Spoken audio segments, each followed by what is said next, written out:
get to use this. Gavel away. Well, 3 out of 5 is not bad. We'll take it. Good. We'll go ahead and get started, Commissioners, because we're on a tight timeline to get presentations made today. This will kick off the discussion of the 2020 budget development regarding Sedgwick County's budget of roughly $220 million in general fund dollars, along with an equal amount of over $200 million in other operating funds. Just to remind us of local government challenges from the last decade, if you think about city and county budgets over the last 10 years in the state of Kansas, we've lost demand transfer fees from the state. We've lost mortgage registration fees. Both of those impact our budgets by millions of dollars. And then we go through what seems like a constant defunding action by state and federal governments regarding important and essential services, putting more stress on local governments and budgets, all of which makes this very hard job of allocating budget resource even more difficult. For the last several weeks, staff from across the county, as well as elected and appointed offices, have been reviewing and shaping their budgets for 2020. We traditionally ask that they start the process with a flat budget, meaning no additional programs or asks are included. When they do deem that they need more dollars, more FTEs, more programs, etc., they will place these asks into the form of what we call a decision package. There are many kinds of decision packages submitted, and Lorian will brief you on these over the next few minutes. The original asks that came in were over $12 million of additional requests with over 60 FTEs, and through manager budget meetings and discussions and compromise, we have got that down to a $5.5 million decision fund grouping, still over 40 FTEs. But these are significant enough asks that we felt it should come to your attention and you should at least hear them. And after we hear them, we'll go back in, we'll listen very carefully to what you say, and we'll go back in and further refine and trim those asks. I also want to remind you that going into this budget discussion, we have a series of prior commitments from the Commission to take into account, including a zoo funding agreement, an additional zoo funding agreement of $6 million over 3 years, so $2 million per fiscal. A philosophy to consolidate and make efficient our technology needs and asks for in this organization. So we formed Technology Review Board, and you'll see a $2.6 million add in the 2020 budget for that. And then the Commission made it clear during the budget workshops in February that they placed an emphasis on employee compensation and taking care of our employees with Sedgwick County. And so we did build in some extra dollars there. And a week from today, at 12:30 p.m., Sheena's going to take us through a workshop specifically talking about employee compensation. And I will just give you the preface that it is more challenging than even we considered. So her numbers that we'll talk about next week in the total program are going to present a significant challenge for Sedgwick County moving forward. All in all, this will be a challenging exercise for you all to go through. In addition to the above, we must remember that we have to work within the confines of the state tax lid and the county imposed mill levy cap rate, which was adopted in 2016. I believe that our budget discussions and what we go through the next several days is some of the most important work we do as government and you as elected officials. People watch and they care about this. Outside people, the citizens, internal people, staff, watch this very carefully because it begins to tell us and the public the kind of organization we have. Unfortunately for you all, everything that we do in county government is important. And staff will listen very carefully to you over the next several days as you have dialogue with elected officials and with department heads and division heads. And we will work as hard as we can to put forth the best budget with your vision and your outline in mind for how you want to take Sedgwick County. So I thank you in advance for the significant time that you are giving us in this process. And as always, Not only the budget staff and the finance staff, but all staff stands to serve you. And if you need any more data or information, please let us know, and we will get you what you need to make the most informed decision for the 2020 budget. And with that, I'd like Lori to come up and kind of give us a preface, and we'll move from there. Good afternoon, Lori.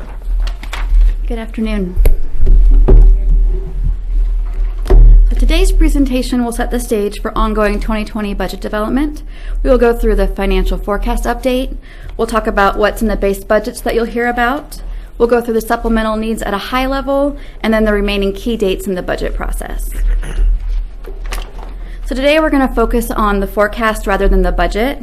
And the forecast is a planning tool. It projects actual expenditures and revenues based on our best available information and reasonable assumptions, while the budget is the maximum spending limit in a given fund for 1 year. For example, our 2018 revised budget was $436.2 million, with $388.3 million in expenditures or $48 million in unspent budget authority.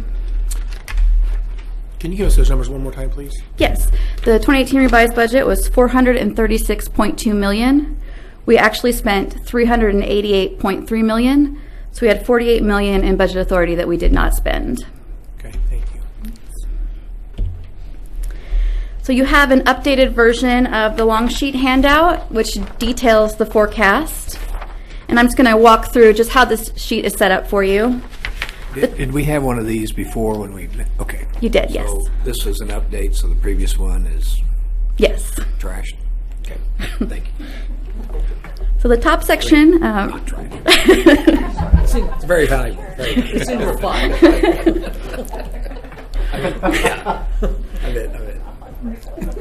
I meant laminated. there you go. So rows 1 through 38, they focus on the assumptions and revenues and expenses. That middle section, it starts on row 39, and that shows our operating income and deficit by fund, which is how our revenues compare to our expenses.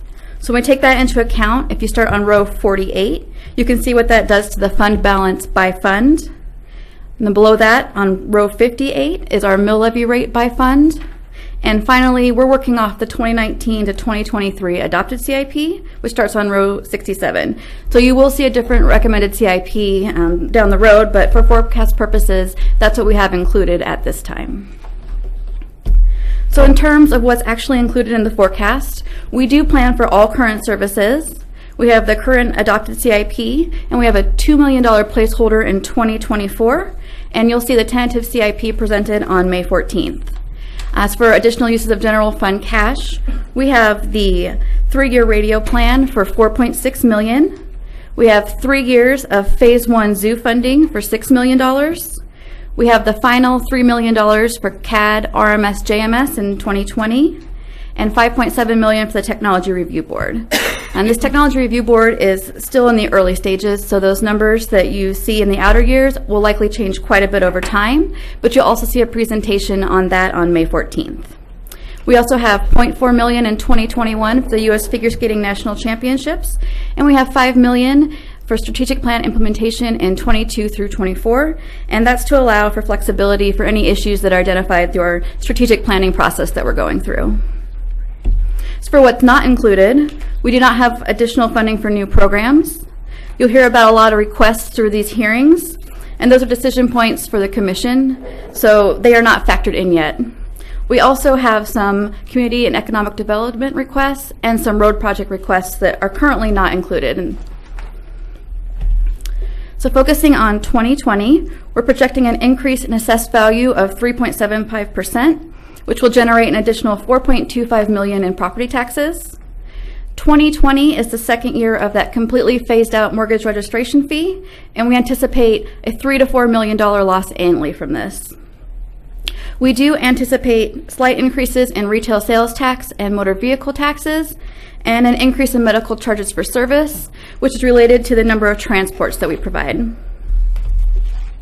On the expense side, the forecast has a 3.5% pay pool in 2020, and you'll have a workshop on compensation on May 15th where you'll see those options for compensation for 2020. That next bullet is the employer portion of health insurance. It's currently being worked through how that will look starting in 2020. So for now, we are projecting an increase of 5%, which is $1.1 million in property tax funds. We do have $2.6 million for year one of the Technology Review Board, the second year of radio replacement, which is $1.2 million, and increased costs for the 2020 presidential election at $0.6 million. We also have cash for capital projects based on our 2019 adopted CIP, which includes $2.1 million in facilities and drainage and $13 million in road and bridge projects, which also includes the sales tax transfer from the general fund to the sales tax road and bridge fund of $1.6 million. So looking at the outer years of the forecast, we are estimating assessed value growth to remain steady around 3.75%. The Commission has adopted a target mill levy rate resolution that changes in 2023 down to 28.758 mills, which is about $3.26 million less in property tax in that year. We're also planning for sales tax, motor vehicle tax, and medical service charges growth consistent with what we saw for 2020. And we continue to have moderated growth in the Special City County Highway Fund, which is that money that we get from the state. Looking at the expense side of the outer years, we have a 4% pay pool included, and that 5% for employee health cost increases in each year. We know that we have a 2022 gubernatorial and a 2024 presidential election, so we do have some increases built in for those as well. The current adopted CIP is included, and then you can see those additional uses of general fund cash that we talked about at the beginning of the presentation. So the bottom line of what that means for us, here's a comparison of our revenues to our expenditures. Our revenues are in red and our expenditures are in blue, and you can see that for the most part we're still fairly close to those matching up from year to year throughout the forecast. On this next slide, the blue line shows you our operating income, and the gray line is what you saw at your retreat in February. You can see that there has been some change. We saw some increases in personnel. We added in technology review board projects, some increased election cycle costs, and some other one-time expenditures. But the largest reason that those deficits are there are because we are doing that targeted drawdown in our other property tax funds of that fund balance. So here's what we expect the general fund balance to look like on a budgetary basis from year to year. That black line represents the 20% minimum requirement, and this is showing that we're not going to get anywhere close to that throughout the life of the forecast. Looking at all ending projected fund balances for our property tax funds, we still anticipate ending 2024 with $70.6 million in fund balance. So this is not the recommended budget, and when we get to July, you'll see something much different from the manager. But the purpose of these hearings is really to hear about what departments are doing and what resources they believe they need to be most effective. So the information that is in your hearing document binder is different from the forecast. We don't have any adjustments for pay pools, health insurance cost increases, or decision packages factored in. Our fleet charges and our administrative charges are still at that 2019 level, and we don't have any capital improvement projects currently included in the department budgets. So our 2020 base budget request is a total of $440.9 million in all funds. As a reminder, the departments had flat budget and tax funds, so except for any personnel adjustments that they may have had, if they wanted increases, then they did request decision packages. For those decision packages, you'll hear about a total of $5.5 million in requests, and they touch on some of the following themes. Growing technology needs. We have requests from internal service departments. We have continued demand on the public safety system, a rise in behavioral health and substance use needs, a restoration of prior cuts in response to increasing demand in our human services. And we do have a couple that came from Commissioner Advisory Board recommendations that you'll hear about through the process. And finally, we have 2 alternative reduction proposals that were submitted. And these are both reduction packages for positions for about $0.2 million, one for MABCD and one for ComCare. So what's next in the process? On May 15th, we have the compensation workshop. May 20th, you'll have a health insurance plan design workshop. June 19th is the drop dead day, which is the manager's last day to make decisions for what he's going to include in his recommended budget. On July 17th, you'll see the recommended budget presentation, and that will also be the last up day. We do have 2 public hearings scheduled. The first is on Wednesday, July 24th at 9 a.m. during your regular commission meeting. And then we have an evening one scheduled on Monday, August 5th at 6 p.m. And we have budget adoption scheduled for August 7th. If anyone is interested in seeing these reviews, they are available on the website. And after the recommended budget is presented, it will be available online, along with a public hearing for citizen comments. So if you have any questions, I'm happy to try and answer them. Otherwise, we can get started with our department presentations for the day. Commissioner Howell has a question. Thank you, Chairman. Just a clarification on slide 10, the red line and the blue line again. The red line is revenues and blue line is expenditures.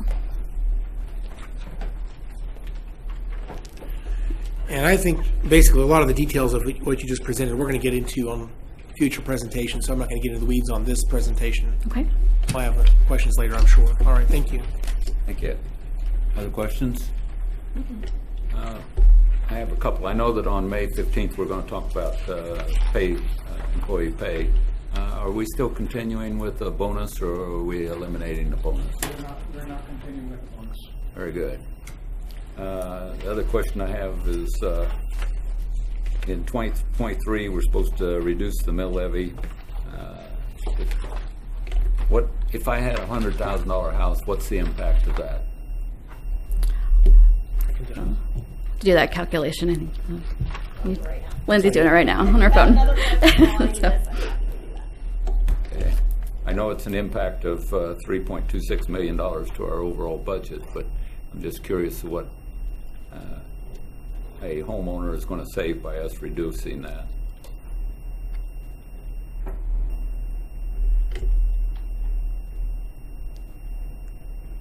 Sorry.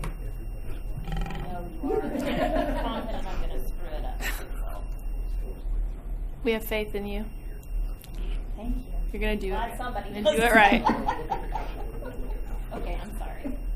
Good. You see it? The impact for a $100,000 home would roughly be $13 annually. $13. For about that one mil. Okay. Well, I think that that's one thing that we need to review as we go through this process, because it impacts our forecast for the future. So I think before we get to the point where we adopt the budget, we also ought to take a look at that 2023 decision that was made some time back. Commissioner Howell? Yeah, just a quick follow-up question. Are these meetings going to be posted on YouTube as well? Tony says yes. Yes. Okay. Thank you. We got Tony back there. That's all I have. Okay. Any other questions? Seeing none, where are we going now? Okay, well, we do have 5 department presentations for you today. We'll be starting with the Sheriff's Office. It's on page 304 of your binders. And with that, I'm going to turn it over to Sheriff Easter. Afternoon, Sheriff.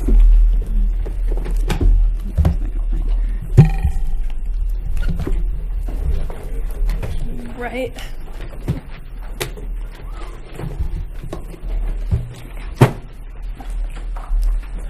Good afternoon. Good afternoon. Appreciate you having me come down. I don't know if it's always best that I go first, but we'll see how that goes today. You're the bravest. If I can direct your attention to, I went too far. I need to go back.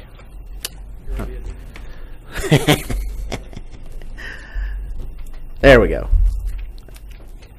Well, this isn't starting out too well. If you go to page 12, and this will also be on your colored copy, it's been updated from when we printed this off here a couple days ago. So it's the colored copy. Everything else that's in front of there just describes what we do at the Sheriff's Office. If you want to scan through that, you're fine. I'd rather get to kind of the meat and potatoes of this thing and not waste your time. So one of the first things that we're asking for, we also asked for it last year, was a forensic investigator. What this is, due to technology, we almost every case that we investigate involves a cell phone. And there's evidence that it is extracted from those cell phones. That goes on every day, multiple cell phones. As you know, we have a computer forensics folks that are down at EMCU that used to, several years ago, do the cell phones as well. They're so inundated with the computer stuff. In fact, 3 years ago, we added a computer forensics person down there because of the amount of crime that's being conducted over the internet and child porn and those type of things. So they have not really been able to do very much cell phone extractions for us for almost 3 years.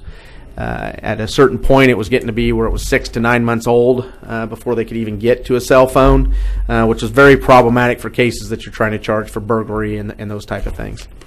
So with that, we have had a detective for the last 2 years who's been fully trained on cell phone extractions. We've bought all the equipment for him. Now that's equipment that changes over time. Every time there's a new type of cell phone introduced, there's got to be new equipment to be able to get into that cell phone to extract the information. Most of the time that's done by search warrant. The fact of the matter is that he's also carrying a caseload. And so we're now starting to see where he's delayed on getting cell phone extractions now because of the caseload he's carrying as well. So we're asking for this position because it is absolutely needed. He works many hours overtime to try to keep up with the cases that the other detectives are bringing him in reference to cell phone extraction. And I can't explain to you enough how important that information is because most people live now by their cell phones and they store everything in there. And a lot of it is very evidentiary to the case that we're investigating. Question for you, Sheriff. I'm on the AMCU as you are. One of the things that we do on the AMCU is that we buy software to be able to unlock cell phones. Yep. Is that, are you doing the same thing here, or is it separate? No. Well, it's some separate equipment because what they're doing down there is the cell phones that are related to their particular cases. So the child porn cases, the internet porn cases, those type of things, they have that equipment down there. We have also purchased similar type equipment so we don't have to run our cell phones down there and schedule times when we can even use the equipment. We have bought that type of material here as well. Now I'll tell you that he is known as a regional expert here in this 3-4 state area. Even the FBI come to him for some of their cell phone extractions because we're quicker and we have the equipment here and he has the knowledge. So it's kind of a separate entity in itself. Okay. Than the EMCU. I guess my question is, can we do it at one place or the other, or do we have to buy that equipment 2 times? Yeah, we've bought it down at EMCU and have had that for several years. Again, those forensic investigators are using that equipment every day for their cases. We bought the same equipment for the forensic investigator here because he couldn't be able to get on to their equipment because they're so busy. So we have to have separate equipment to be able to do this real time now. Okay, but you can't do it for them then? Oh yeah, we can. So do we really need to buy 2 sets? That's my question, really, the bottom line. Because of the caseload? Absolutely. Okay. Yeah. That's fair. I mean, we get 15 to 30 cases a day that are assigned to detectives. About 90% of those have cell phone extractions that we have to do on. And so, you're taking a look at, 10 to 15 cell phones a day in cases. Okay. So. Well, I know the DA volunteered to take it out of his budget to buy it for the EMCU. So. You're talking about Gray Key. Yeah. Yeah. Gray Key is very specific to EMCU type cases. We do not have Gray Key upstairs where he's doing this.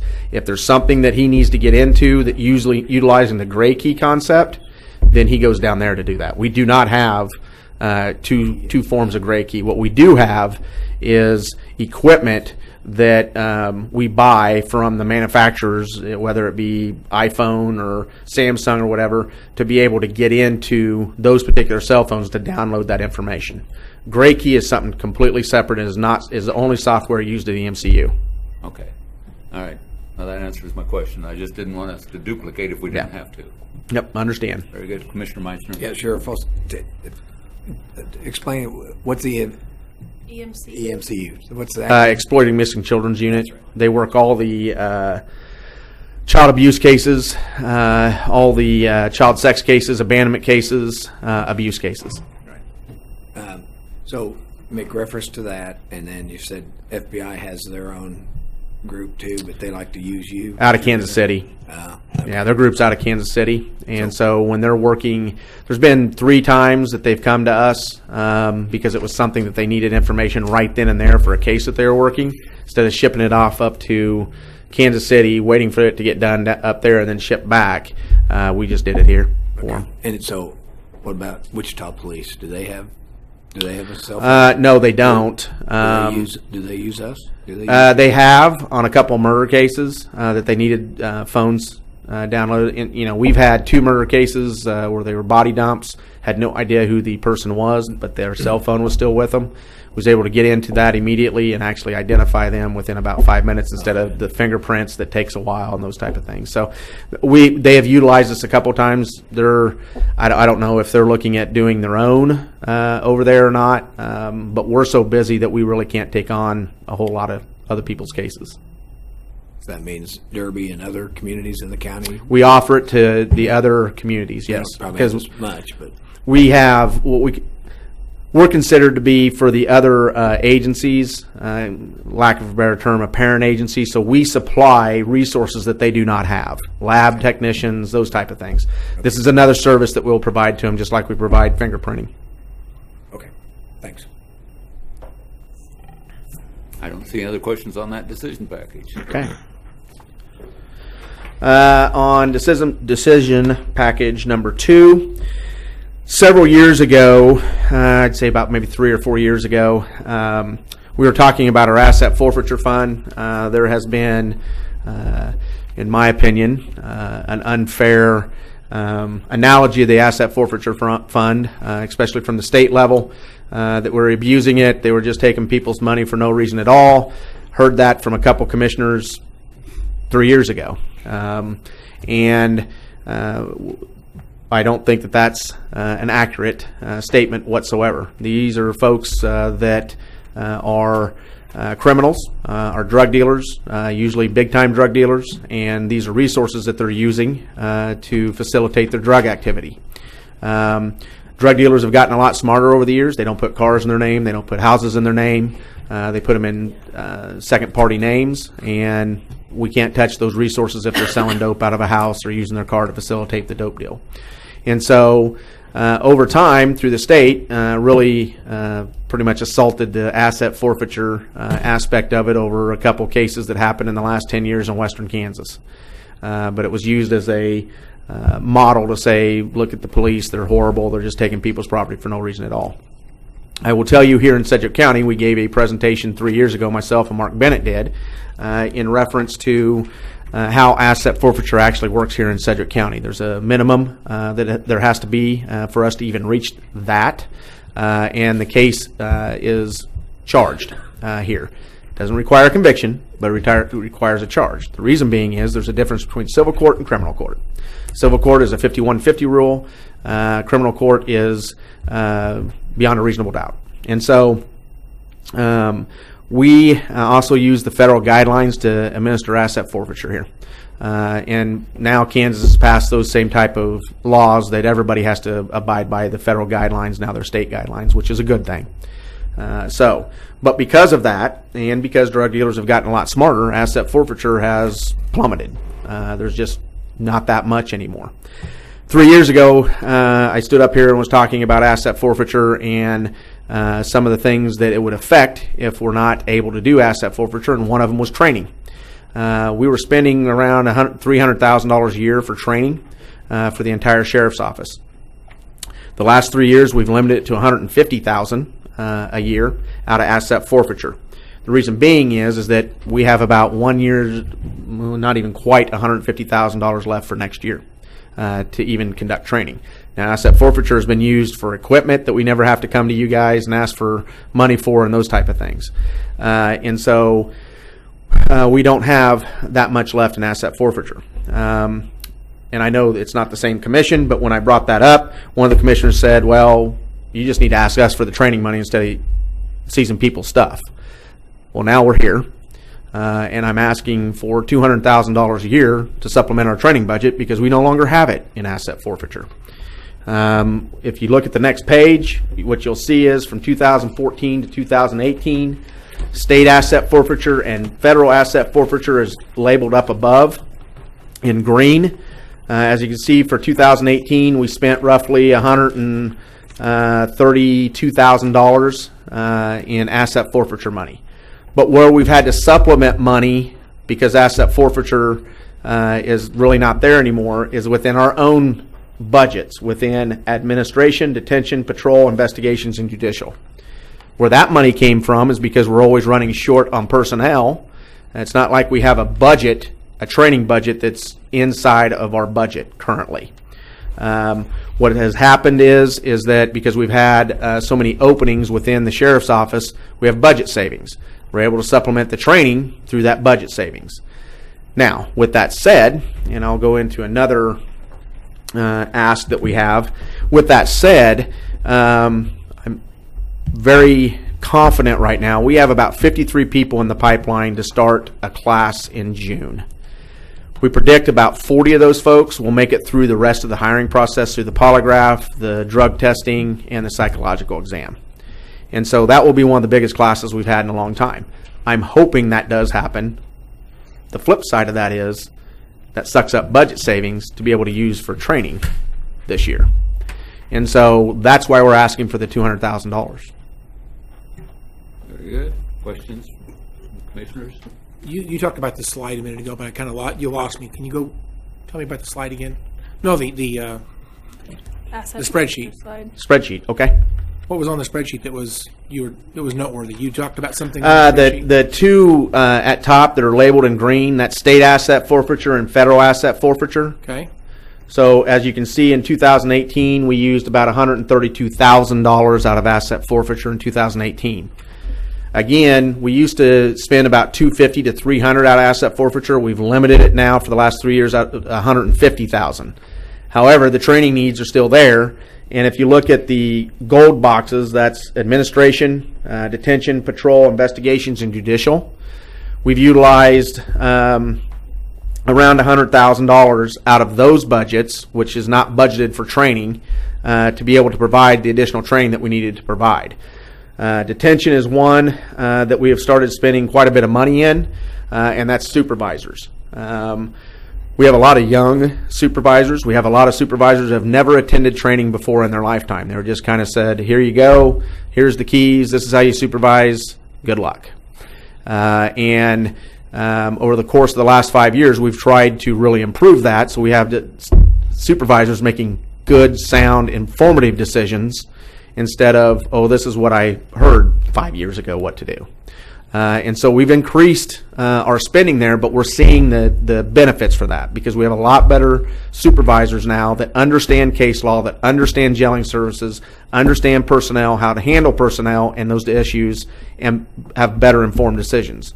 So it's not training that we're just saying, oh, we just need to throw people to training, just say we trained them. We really look at the training we provide.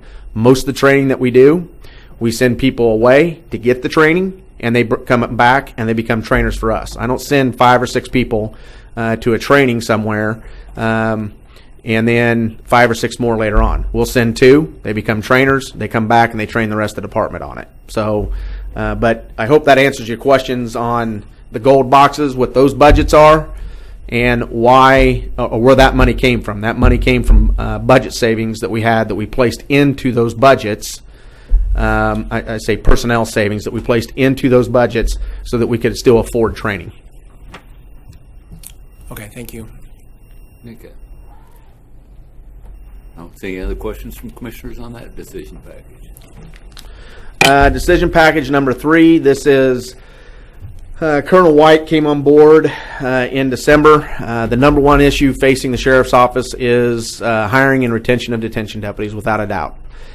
He put together a committee made up of folks from training, our PIO folks, detention, and then across the board judicial and investigations as well.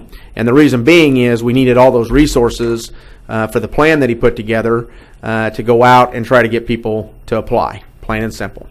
And it appears that it's paying off. We had 70-some people that we brought in on 2 Saturdays to to do all the application process then. We also got on Indeed, the new SAP program. So we had about 6 different mechanisms that we tried to attract people to us. We're tracking which one of those mechanisms worked out the best for us because we want to duplicate that. And so with that, what we found is that, you know, that's a lot of time for a lot of people throughout the sheriff's office to have to spend away from their normal duties. Now, it's worth it right now, but we would like to have somebody that's specialized in detention that will understand all of the detention processes, and they will be the recruiter for the detention facility only. And we need that because we're averaging about 5 employees leaving a month. And so, you know, you take a look at that, we're going to be able to hopefully hire at least 40, maybe if not more, but we're going to lose 40 within so many months. So we're just chasing our tail. And so we're looking at other things to do from a retention standpoint, but this particular deputy, we spend a lot of times in high schools because high schools are graduating right now. We're hiring 18-year-olds. This deputy would be able to do that full time. We're spending time at different workforce centers. We're spending time at different events. You know, the traditional stuff of colleges and the military that we've always relied on, those aren't there anymore. We don't have a lot of military people coming out of the military who want to be detention deputies. We don't have a lot of people coming out with a college degree or attending college that want to be detention deputies. So we spend a little bit of time there, but not near what we have in the past. And so with this one particular deputy assigned to training, that their full-time job is to do recruiting, which we'll be working with our PIO people because they're the ones that help organize a lot of these events. That's what we're looking for. Good. This decision package is also number 1, shows an equipment cost. Is that a one-time deal for? Yeah, what that is to be able to travel around to the different high schools, the different events, that it needs to be assigned a car to that particular deputy to be able to make those events. So that this includes a car then? Yes, it does. Okay, so this is an ongoing cost? Yes. That's why I was wondering if we're going to see this every year or this is just the first year? No, it's an ongoing cost for maintenance and those type of things. Very good.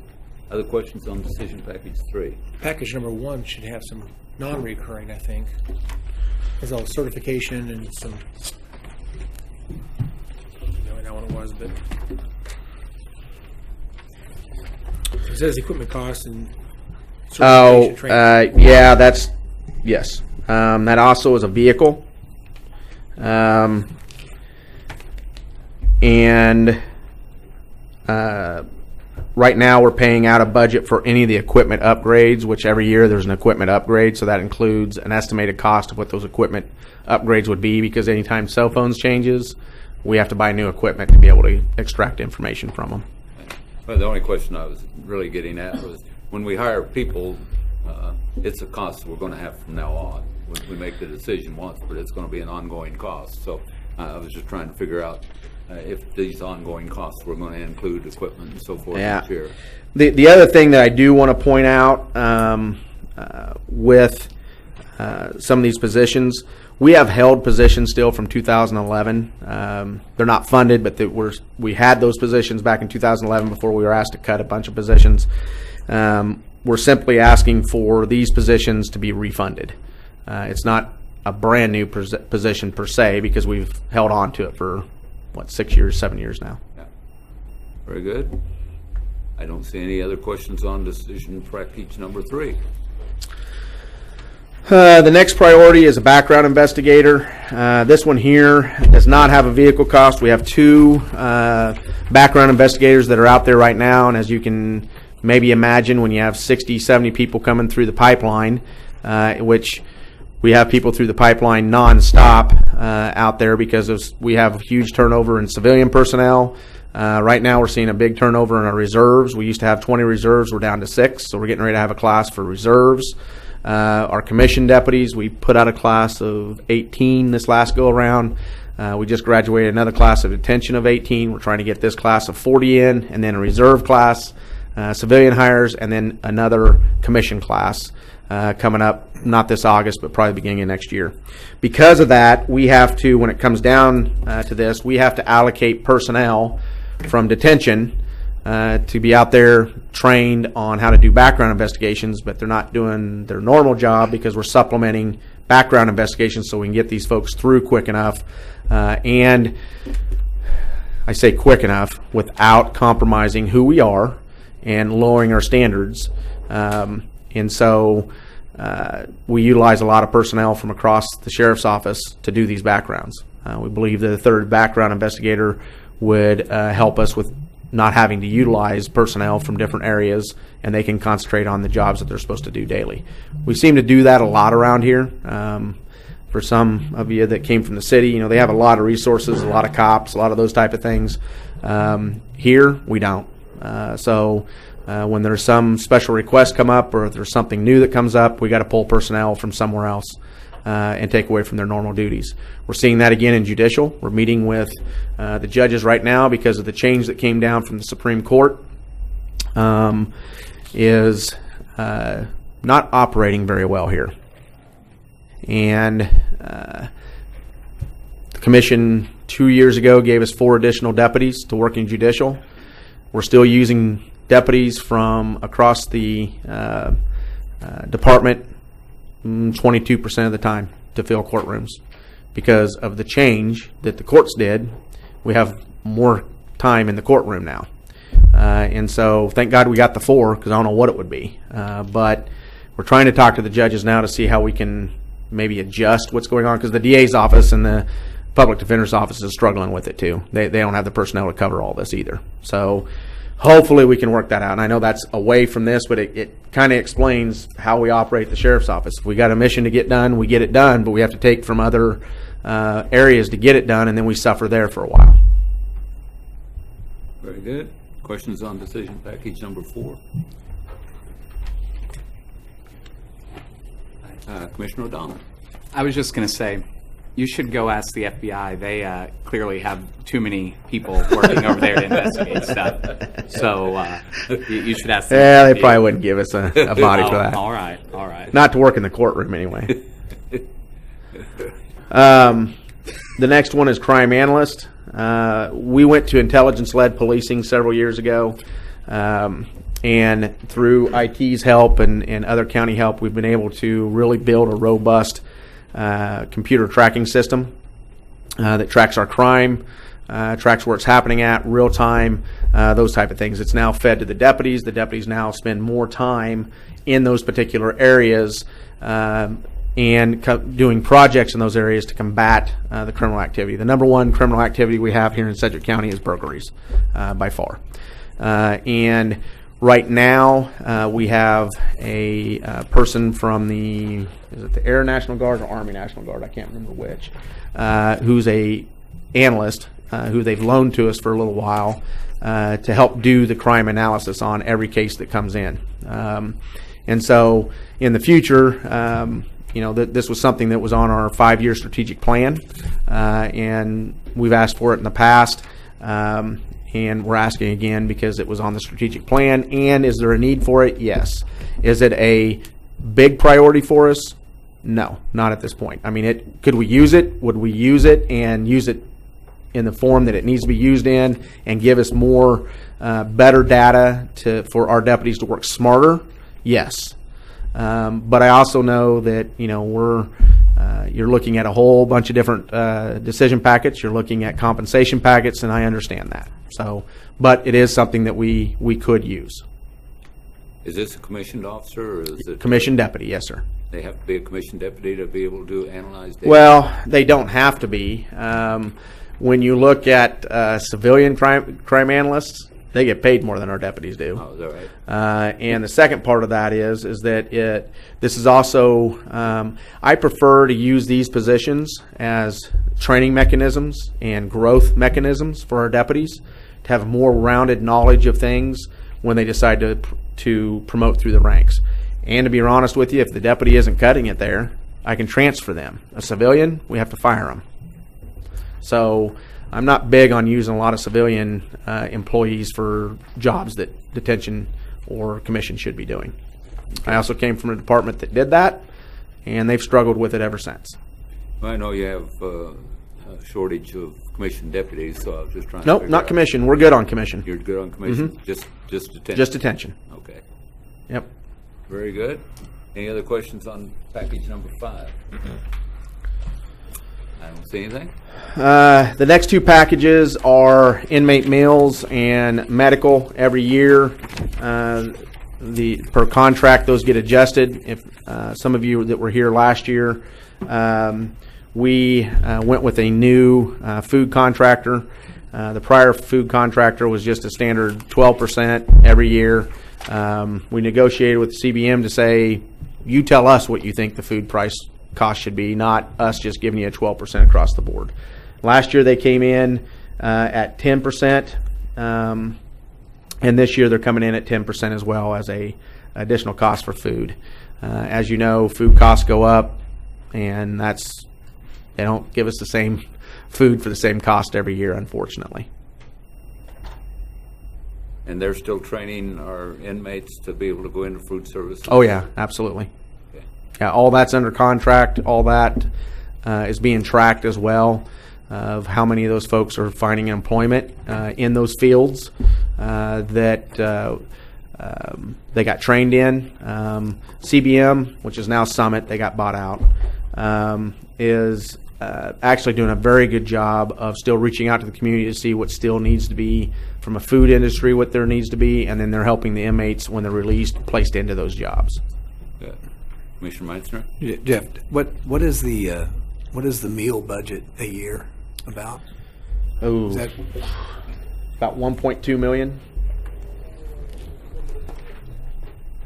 But this is the, pardon my, want to understand, this is the increase in This there. is the increase, the 10% increase over. I guess 10% of, so it'd be $1.7 million, something Yeah. like that.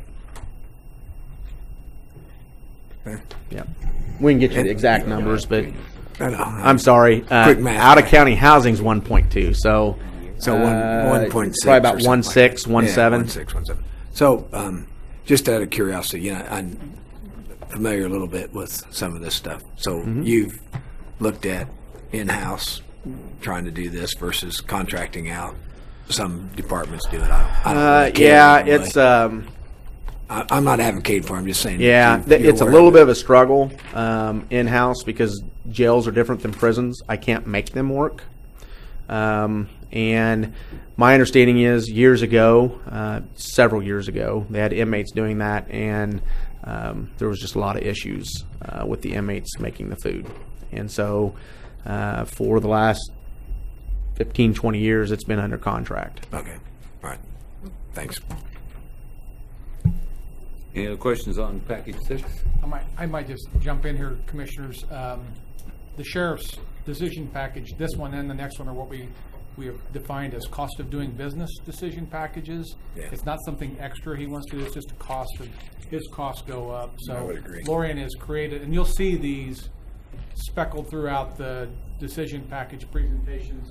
Some departments are just coming in and asking for cost of business allowances, but that's what we force them into when we want a flat budget. So Lorian will have and has prioritized differently cost of doing business types of decision packages, but this is an example of one of those.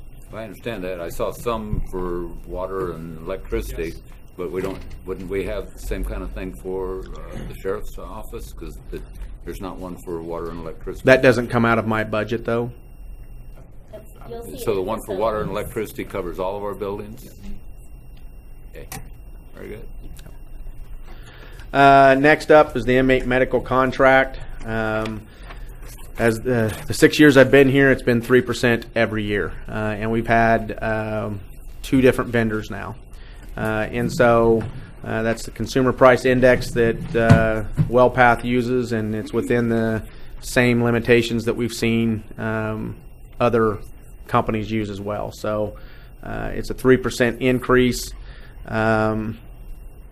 Knock on wood, last year we came in under budget, believe it or not. That was the first year that we came in under budget. This year, unless we have major medical issues, we're looking pretty good without having to go into other type of budgets of ours to be able to pay for medical treatment. Okay. Questions on medical? $6 million a year in medical? Yes, sir. That's just for the officers? Yeah. That doesn't include impact and all that other stuff. No, it's just inmate medical, and unfortunately, we've had years. We had 1 year where 18 inmates would have cost us about $1.2 million. Luckily, we got the Medicaid rate, and it was like 500 and some odd thousand. But we've had as many as 6 or 7 inmates that are on kidney dialysis, which each one of them have to be shipped out for those appointments twice a week. That's very expensive. We've looked at possibly having WellPath bring in a kidney dialysis machine here. It's very expensive, and they calculate it out by the cost of the machine, the cost of the maintenance, and all that other stuff, that it actually saves money to send them to doctor's appointments. Now, what it would save us is 2 deputies escorting these folks to doctor's offices every appointment. But, again, that's the cost of business, and that's what we have to do. So, but, medical is one of those things that ebbs and flows. Most of the inmates haven't had good medical care in years, so when they come in here, we have to give them that medical care, and they get very good medical care while they're here. Unfortunately, some of them go out, don't maintain the medical care, come back, and we have to start all over again with their medical care. So it just ebbs and flows. We've had years it's been terrible. We've never had, in the 6 years I've been here, we've never had to come back to ask the commission, hey, we're $500,000 or $1 million over budget because of medical costs. Not that we haven't been over budget, but we've found the money within our own budget instead of having to ask you all for that additional money. So, yeah, and excuse me that I'm working my way through the book, so it is listed in the book, right, Lindsay? That some of these questions we've been asking. Yes. So I see that now. So thank you. Commissioner Howell? Wait the last page because I have some questions. Yeah, I do too. Okay, well, I don't want to get ahead of you, so just wasn't sure. No, that's the last page is just the overall breakdown of the cost of what we're asking for, and it's a total request of $974,868. So one of my first questions is, you said that some of these held positions go back to 2011. How many positions are still on those books that are unfunded? We have 3 commission deputy positions, and I believe 7 detention deputy positions. We also have 1 sergeant. I guess just to clean things up, I don't know that history helps me necessarily. If today decision packages shows an additional increase in 1 FTE, but really there's 4. But 3 of those are old positions that were unfunded, but we're going to fund them now if this is approved. So whether the paperwork shows 1 or 4, I'm not sure it matters to me hugely. I don't mind necessarily having that to be a 4 and just kind of reflect how we're changing our staffing table from year to year. To me, that's what I'm interested in. I'd like to know how our staffing changes from year to year. Yeah, carrying those over causes me to miss that point. Yeah, the 3 of the 4 positions are those held deputy positions. That's why we've listed them here as deputy positions.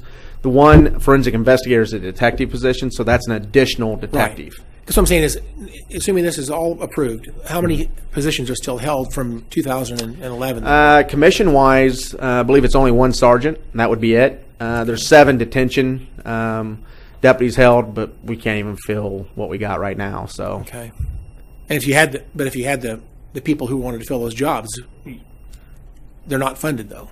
Correct, they're not funded. Interesting. Currently. Okay, well, I guess I would prefer if our staffing tables reflected what was needed and approved each year. I don't like to have these positions on the books that are unfunded. To me, that doesn't quite make sense to me. But nevertheless, my next question would be: I noticed that 3 of the numbers you used for the recruiting deputy, background investigator, and crime analyst in our decision package summary on page 2 of the budget, let me see, the briefing book we got today, it shows different numbers. Instead of the $85,000 for the background investigator, it shows $110,000, for example. And for the crime analyst, rather than 89,000, it shows 101,000. I don't know why there's differences. And then finally, the recruiting deputy, you say 93,000, but the book says 66,000. So there's three differences for some. Yeah. If we can go by that one at a time, and I Sure. can explain that. So let's talk about the first one. Background investigator, the book says $110,015, and you say 85 and change. Yeah, since we gave the presentation to the manager, Okay. I made the decision. We already have 2 background investigators that have vehicles out there. This background investigator would have to share a vehicle. So we took the vehicle cost out of the background investigator. So the one on the presentation today is the correct number. That's correct. Okay. Then the crime analyst, you said 89 and change. This is 101,157. Same thing. We took the car out. And then finally, you said 93,000 for the detention recruiter, and this shows 66,114. We added the car to that one. Okay. Yeah. And back to the forensic investigator, do they need a car? I mean, it seems like they would be in an office all the time. Do they need a vehicle to get around? Yeah. The reason being is they go out to scenes quite often and do the collection of the phones and sometimes the extraction of the information from the phones. Okay. Especially if we have folks that have given us a written waiver to go through the phone. He'll do it on the scene instead of us seizing it from them, so we can get it right back to them. Okay, I appreciate that. So, to be real honest with you, sir, we have, if you look back in the lot, the vehicle that is designated for him right now is one of our old command staff vehicles, which used to be an old ambulance, and he has a ton of equipment in there that he can do extractions out in the field. I was going to say, I don't know how many miles they drive, but I always consider mileage reimbursement as an option for someone who doesn't drive a lot of miles. That might be an option in some cases, but it is. We utilize that on the substance abuse coordinator does not have a car. She's driving to a lot of different meetings, but it's mileage reimbursement. Same with her lawyer. Same with some other folks. Well, just to commend you, your package is $10,000 less than the budget, than the decision package summary shows. There's $10,000 less total, so I think that's a good direction to change. But overall, I appreciate the presentation. I think you've done a great job. Thank you. Thank you. Commissioner Meitzner. Yeah, but just a quick clarification. That Jeff, again, sorry, you're the first one in the fishbowl, so I'm just trying to make sure. Lindsay, so on page 304 and 305. Yes, sir. So the first green column at the bottom says 56,520,000, right? Correct. That's the 2020 budget before packages Right. request? Right, before there have been any adjustments for pay, for health insurance, or for any of these decision packages. This is simply the base request. Okay, because it's $1.5 million less than the revised 19 budget, right? Right, and so if you go, so to your point, if you go and you look at page 305, Right. you can see how those numbers vary by different programs over time. And you'll see, once you get to that, you'll see a column called Fund, and it shows kind of, let me show it where you to look. Thank you. You see this here? It says Fund, and you'll see 110 and 260. Okay. And Yes. so 110 is your general fund, 260 would be the grant side. And where you hear him talking about those reductions in asset forfeiture and things like that, you're going to see decreases in requests there, which would account for a portion of that. You'll also see a huge chunk in personnel, again, because we don't have pay pools or health insurance adjustments in for the base budget. Okay, so this book does not include what we decide finally on the Right, on this the is not pay the raises. recommended budget. This is just your baseline to start with. Okay. And so as we hear from you all that you want to include things, the recommended budget that you get will have compensation adjustments included, health insurance adjustments included, decision packages, capital improvements. And so Lorian's slide earlier talked about what's not included in these packages, in this binder. So the forecast may include some of it, but this binder doesn't necessarily include that yet. Okay. Does that make sense? So the cost, like the meal contract and the medical contract that's expected to go up every year, that's not in here. Right. We start with a flat budget every year, and then if folks want to, many folks will be able to accommodate some of those adjustments in their budgets, but other folks like the sheriff, when you see the size of these dollars, can't eat that in their budgets. And so they come to you with a decision package that, as Tom calls them, the costs of doing business. We know they need to increase, but to keep the playing field level, everyone has to come to you and justify those requests, and then you give us that authority to basically include those increases. Otherwise, the direction to departments, which we have done in the past, is you just have to figure out a way to make it work. Okay. So they just, like, if we say no to these medical, you have to eat it in your own budget? Is that what I'm hearing? Well, yes, or I come to you saying You need statutorily you got to give me the money to fund the medical. So, It's a little different. It's a little different for the sheriff or an elected official office. It's a lot different. There was a case up in the, in the So, northeast corner of the state, wasn't it? It's the Mealander case. Where the sheriff's office can run the a sheriff law. sued the county commission and won. So we I remember that case. That's not what we do here, though. We figure out a way to pay for it or work with you guys to figure out how to get it done. The sheriff has been very good about, Right. if he doesn't get something, he's creative, his staff is creative, they go in and they figure it out. But they're also very gracious in participating with us in the process that we ask them to follow. So they'll submit a flat budget request, but then they'll come to us and talk about these decision packages to have some transparency and clarity so we can explain to you why the budgets are going up. Okay. We get along with our sheriff. I have ever since I started. So yeah, Not prior. Not prior. I didn't know him before. So thanks for reminding us that there's a difference between elected department and a Yes. non-elected. And So, you'll see that as we move through yeah, the thank you. process. And again, and Sheriff, thanks for being patient with our Absolutely. I understand. orientation. Yeah. I understand the car that they'll be using is potentially an older sheriff's vehicle, but you're not going to purchase a vehicle that's got the radios and the lights and the security cage necessarily for someone in these roles. No, You're sir. gonna use a vehicle No, to this will the, be a strip. It'd have a radio in it because they're commissioned deputies, but it's not a marked vehicle with the cages and all that other stuff in there. No, sir. And then the last thing, I got thinking about your training costs. I mean, based on the presentation we had earlier today, which, by the way, I really appreciate all your staff that does a great job, and you do a great job. But you mentioned losing 5 of these detention deputies a month. If you add that up, I think the guy said it was 11 weeks of training. Yes. $16 an hour. Yes. That's $35,000 just in training costs per week, just to keep you guys flush. I mean, just to keep you guys level. Correct. That's a lot of money. I hate to see us use the money that way if there's any other options. I don't know what any other way you could use that money to reduce the attrition rates and encourage staff to stick around a little longer. But that is really a concern. Well, and from a retention standpoint, some of it is completely out of our control. I mean, we hire a lot of our own detention deputies to be commissioned deputies, which is a good thing. So does the police department across the street. So do area departments. And, for the most part, those are our leaders in there. So we're constantly replacing our leaders, which that's just part of it.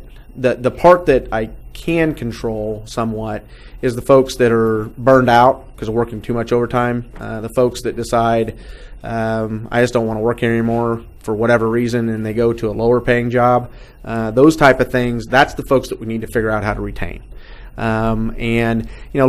This is not a phenomenon here. It's across the whole state and it's across the whole nation in detention services. And so there's been some other creative ideas from other departments as far as looking at, you spend 3 years with us, you get a retention bonus, those type of things. At least we get to keep them for 3 years instead of 1, those type of things. And so that's the stuff that we're looking at in amongst other things that we can do internally to maybe make it a little bit better appealing profession. But again, until we can get a manageable level of folks that aren't leaving and we retain more people, it's a struggle right now because when you're 70 people down, which is almost a whole shift in the detention facility, there's people working a ton of overtime, no family time, those type of things, and they're getting burned out. Just to put this in reference, you have 200, according to this, 2020 FTEs for that is 284. Yes, sir. That's a big number. I think it's hard for us to understand how big of an operation this actually is. Yes, sir. So, again, thank you for the answer. Chairman, the one thing that the commission did last year and the sheriff's staff worked on was step raise. I'd like to ask the sheriff if you could maybe spend just a minute kind of Yes. talk about step raise and what we're hoping that will do for his staff. Yes. The commission last year was gracious enough to give us the step increases and those type of things, which has worked out phenomenally. Our morale has gone up quite a bit. We're actually seeing some folks that are staying because they can see what they're going to make in the future. And so I think it's over time here that we're just in the first year of it. But actually 5 a month is less than what we were losing last year, which was about 7 to 8 a month. So could you extrapolate that maybe that's part of it? I don't know. It could be. But we'll have a better idea at the end of this year if that is really helping us. I can tell you it's helping us on the commission side without a doubt because I have about 35 people that could retire right now. Most are supervisors, and because of the compensation package that was given, they're sticking around because they see that this is something that where they're making more money and saving for retirement. So I know on the commission side has absolutely been something that has helped us. On the detention side, do I believe it's helped us? Yes, I do. Do I have the numbers to show it? Not yet, but we're only 5 months into the actual raises. Very good. Well, the manager must have been reading my mind because that was the question I was going to ask. But for the new commissioners, we did approve a different compensation package for the sheriff's office last year. So, And we can't thank you enough for doing that. I mean, that's really helped. And Commissioner O'Donnell has a question. Yes. Thank you, Sheriff. So my question with these investigators, are you looking at some of these individuals that you're talking about retiring, hiring them back in a part-time capacity? There's a lot of Highway Patrol and Wichita Police and Sedgwick County Sheriffs that retire relatively young. Because a huge cost of this is employee benefits.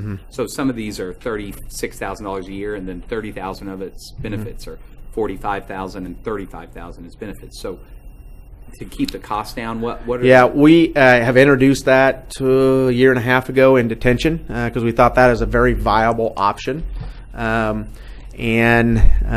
we currently have 2. But detention wouldn't be near as sexy or attractive as actually being an investigator, right? No, it wouldn't be. But I can tell you, when cops retire, they retire. Sure. Sure. And so. And I'm just going to be right up front and honest with you. Some of these folks that retire, we would never hire back as part-time. Right.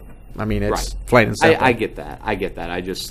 But on the detention side, we absolutely try to do that because a lot of those folks have been great employees for us, and they just have decided it's time. And if we can get them part-time in there to supplement some of their retirement pay, we've had some take advantage of it, but they only last about 3 or 4 months. And they're like, "Yeah, I retired, and that's why I retired." Right.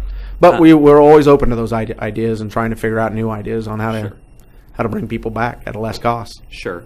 My other question would be, has there been an increase on the sheriff's side of more SUVs instead of cars? Because I know I see more and more like Chevy Tahoes across the street that the city has, and they're obviously more expensive to acquire. Gas mileage is a lot worse. What's our policy? We did a study in 2012 where we looked at the Crown Vics were going out, and that's the traditional car that was bought by law enforcement. They weren't going to make them anymore, so we did an extensive study into the different police vehicles. At the time, Chevy Tahoe came in first because it was almost the least expensive because they were just flooding the market with them. They were about $8,000 less than most of the other vehicles. Chargers came in second. Ford SUV came in third, and then it was Chevy Caprice, Ford Taurus, those type of things. Chevy Caprice, believe it or not, was the most expensive because they make it in Australia. So that was taken off the board. So what we went with originally was the Tahoes and Chargers because they were the least expensive. And then Chevy figured out after they gave us our first order that they got behind on orders. Then they jacked the price up by $10,000, and we quit ordering Tahoes. So we only have maybe 3 or 4 even left. So then we went to the Ford SUVs as a supplement as well, because out in the county it's a little bit different, a lot of dirt roads, those type of things. So that got us around a little bit better. The all-wheel drive Chargers have now come out, which are doing fine on the dirt road. So that's the main fleet that we're ordering. We are testing out the Dodge Durangos because they're a little bit cheaper than the Ford ones. So we look at what is the best cost and will get us the job done that we need to get done when it comes to vehicles. So we don't order Tahoes and won't, again, to be honest with you, because they're too expensive and the gas mileage is worse. So you guys do factor gas mileage in? Oh, yeah. As well? Yeah, when we look at fleet cars, that's exactly what we look at. We recently purchased 4 cars for the detention facility to be able to use, the captains and other folks to use. Well, we went with the Ford Fusions because they don't need to have any of the police equipment, the police packages, the suspensions, tires, all that other stuff. And, I mean, they're working fine because they're not out working the streets. They're having to get to one place to another, the annex and back and those type of things. So no, that's good to know. Yeah. I know even David Spears got himself a smaller SUV to save on gas mileage and stuff. So I was just, looking at ways just to. Well, part of the reason we would go with the Chargers more so too is because of the gas mileage. They get a lot better gas mileage than the Ford SUVs do as well. Yeah. Okay. Thank you. Well, thank you. Commissioner Meissner pointed out that my Corvette gets 30 miles to a gallon, so we may want to look at that, too. That would be no, sir. I don't want to be wrecking Corvettes, so. Anyway, Sheriff, this is probably the last time I get to see you before you go to Washington, D.C. Yes, sir. I want to let you know that the entire commission, our hearts and prayers are with all of our sheriff's deputies, especially Deputy Coonsey and his family. So please pass on our I will. deepest, Yeah, we went to the thoughts. Topeka Memorial last Friday, and there was at least 30 sheriff deputies and command staff that was there. So it was a very good showing for the family, and it went as well as possible. I mean, those are hard events. So, but I do appreciate it, sir. Okay. I don't see any more questions. I appreciate your time very much today. Thank you for your time. Thank you. Thanks for being here. Commissioners, next we have MAPD. Will be on page 145 of your binder. And I believe Scott Knable is here to present.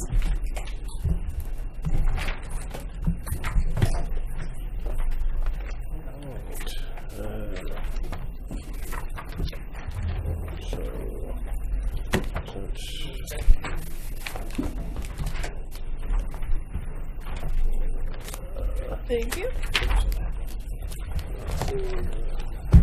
Are we ready? Afternoon, Scott. Good afternoon. Sorry, they had multiples there, and my glasses aren't working that good. Well, I'm Scott Knable with the Metropolitan Area Planning Department. Dale Miller, our Director of Planning, sent me along today. He's had some damage at his home from the storm, so he's home cleaning out his basement. The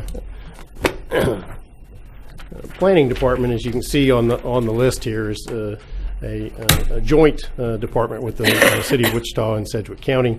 And we provide professional planning services and zoning enforcement through implementation of the comprehensive plan, which we call the Community Investment Plan, and the tools that it has in place for us. And those tools pretty much align with the services that we provide. We spend the bulk of our time using the zoning and subdivision tools, and those are the things that you see on your agenda most often from us. But the other types of things that we provide, I'll go through in a little bit of detail. Of course, the zoning itself has to do with regulations in the Unified Zoning Code that provide for the rules of the game, if you will, for what people can do with their private property. And occasionally property owners want to do something different than what those rules for their property allow, so they bring you a request to make those changes.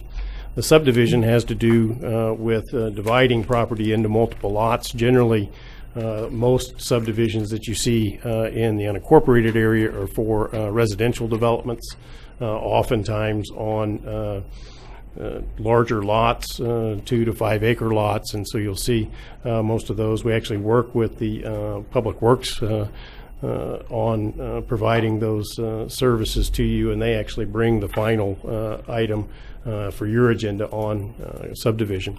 The comprehensive plan is our long-range plan that was most recently updated in 2015, and we are in the process of undertaking the implementation of that plan. The major initiative that we're undertaking as it relates to that is called, in the plan itself, the Infill Initiative. It has been termed the Places for People Plan as a kind of a tagline or a brand name for that plan. You should be seeing that major initiative coming to you for your agenda in the month of June. We've been working for about 3.5 years on that initiative, so it'll be a big item when we bring it to you. One of the things that we did when we moved into the Ronald Reagan building was adjusted the way in which we did our customer service function. Previously, our department, and it still is divided into 2 primary sections, the current plans section and the advanced plan section. Previously, only the planners in the current plan section served in this customer service role, which we call the planner on duty. So were you to call or come to our office, there is always somebody whose responsibility it is to be available to assist a customer. When we moved into the new building, we changed the approach in which we did that. We did some cross training of the advanced plans planners, and they now serve in that role, which makes the job a little easier, because we were finding it was very difficult with a staff of 4 people to cover 40 hours a week, or actually it's 45 hours a week because we don't close for lunch, of service. And so that has turned out to be a really good move for us, and has we've gained some skills. We're also using some of those staff to prepare applications as we get our volume of application goes up and down, and if we get the large number of applications for a given cycle, we'll use those same staff to supplement the current plan staff in preparing those. The administration is the stuff like I'm doing right now, and other associated things. So of course we have people on staff, primarily me, that does these sorts of functions. And then downtown and neighborhood planning has been something that our department has done on a pretty routine basis for the last 25 or 30 years.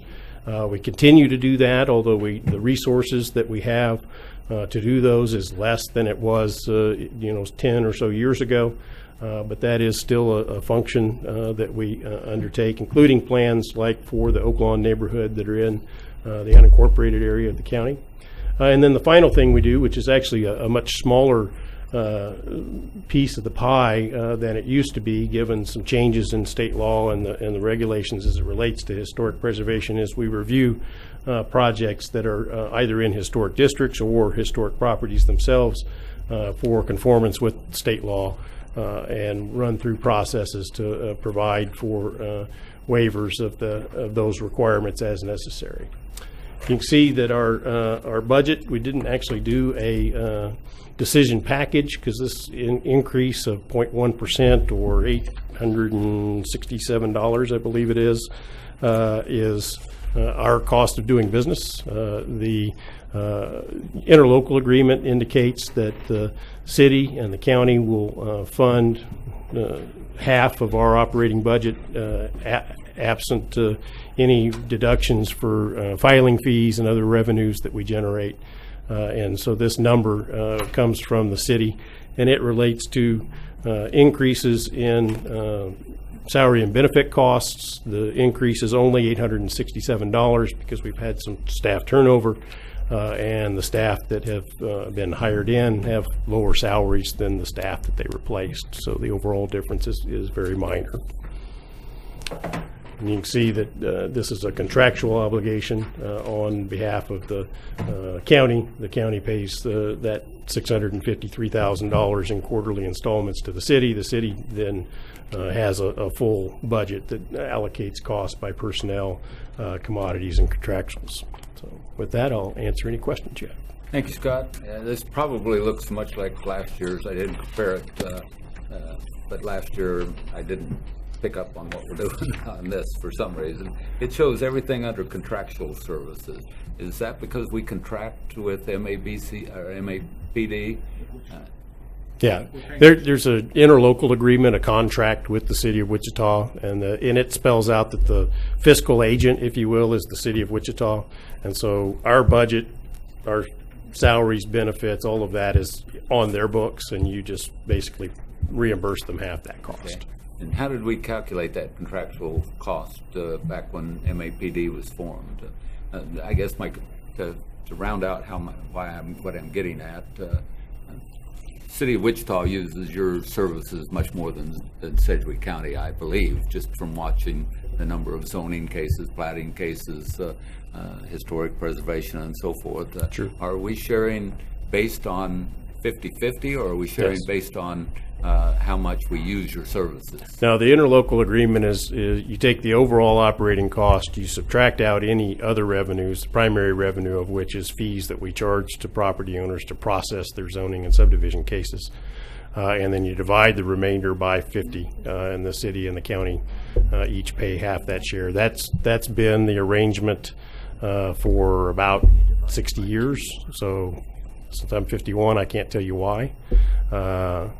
But Well, to go one step further to get where I'm really coming from, okay, is that, I was on the MAPC for 9 years, and during that entire time, you all seem to be kind of understaffed.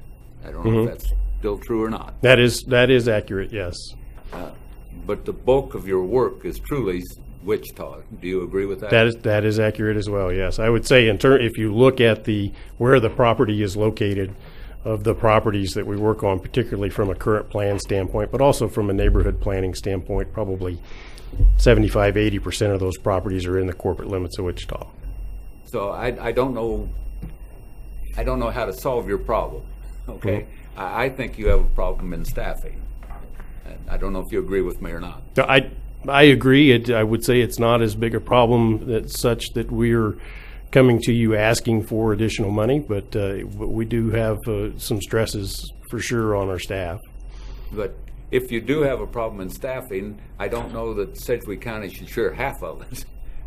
I think you need to increase the staffing, but I don't know how this agreement is, or if there's a chance to review it and ask Wichita to help with your staffing issues. I don't know where we go from here. That's where my question is. So if it's okay, I'll just give you some clarification. So a couple of years ago, we actually looked at this very issue because there were a number of initiatives that seemed mostly focused on the city side, not so much county or unincorporated areas. And so we still have some of that data. We can work with MAP to get that refreshed. But as far as that interlocal agreement goes, it actually has to go up and get approved by the Attorney General's office when we do those. And so actually, I think back in 2017. Yeah, actually, we just amended it in 2019. Okay. In fact, we're waiting on the Attorney General to approve the latest amendment. Okay. So I know in 17 we had done kind of a refreshed version. It sounds like we've done yet another version maybe on the city side that has been submitted up. But that would be kind of the way we would go about making those adjustments, because right now that interlocal agreement does essentially have force of law. It says that it's 50-50. Okay, well, I'm not going to force you to go any direction because Sure. I think the problem is across the street. But if you think there's a problem and you want us to help you, I think we're there. But I still get the feeling that you're understaffed from what your job requirements are. And I don't know that we should share 50-50 in any increase. Well, I will share that information across the street. Okay. Any other questions for Scott? Yeah, Scott, quickly, so you said, I see that it's your costs less the fees collected, and that's probably about your only source of revenue is fees. Yes, pretty much. We do some services for some city departments, and they pay for that.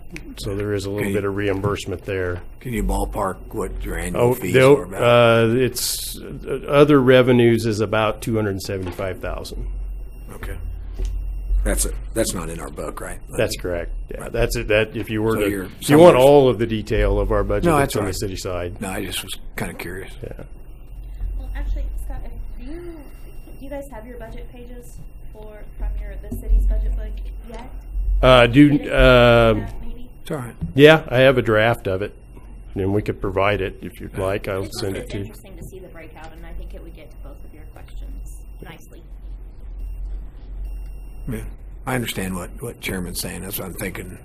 If it is 90% city expense, and you got to assume probably 90% fees are city, something like that. Whatever. Yeah, whatever the break. Yeah, we've done the breakout. I think it's closer to 75 or 80, and the fees generally do track that way. Although the county fees tend to be a little bit higher because we charge based on the size of the property, and county properties tend to be larger than city properties. Yeah. Okay. Thanks. Very good. Any other questions for Scott? I don't see any. All right. Thank you very Thank much, you very Scott, much. for being here. Hey, it's now 2:26 by the real clock. By the fake clock, it's not. Let's take about a 5-minute break. By the real clock, it's now 2:27. So let's take 5 minutes off of that one, and don't worry about what the one up on the wall says, because it's never right. Is there a budget item to get that new clock? I will buy you one. If it's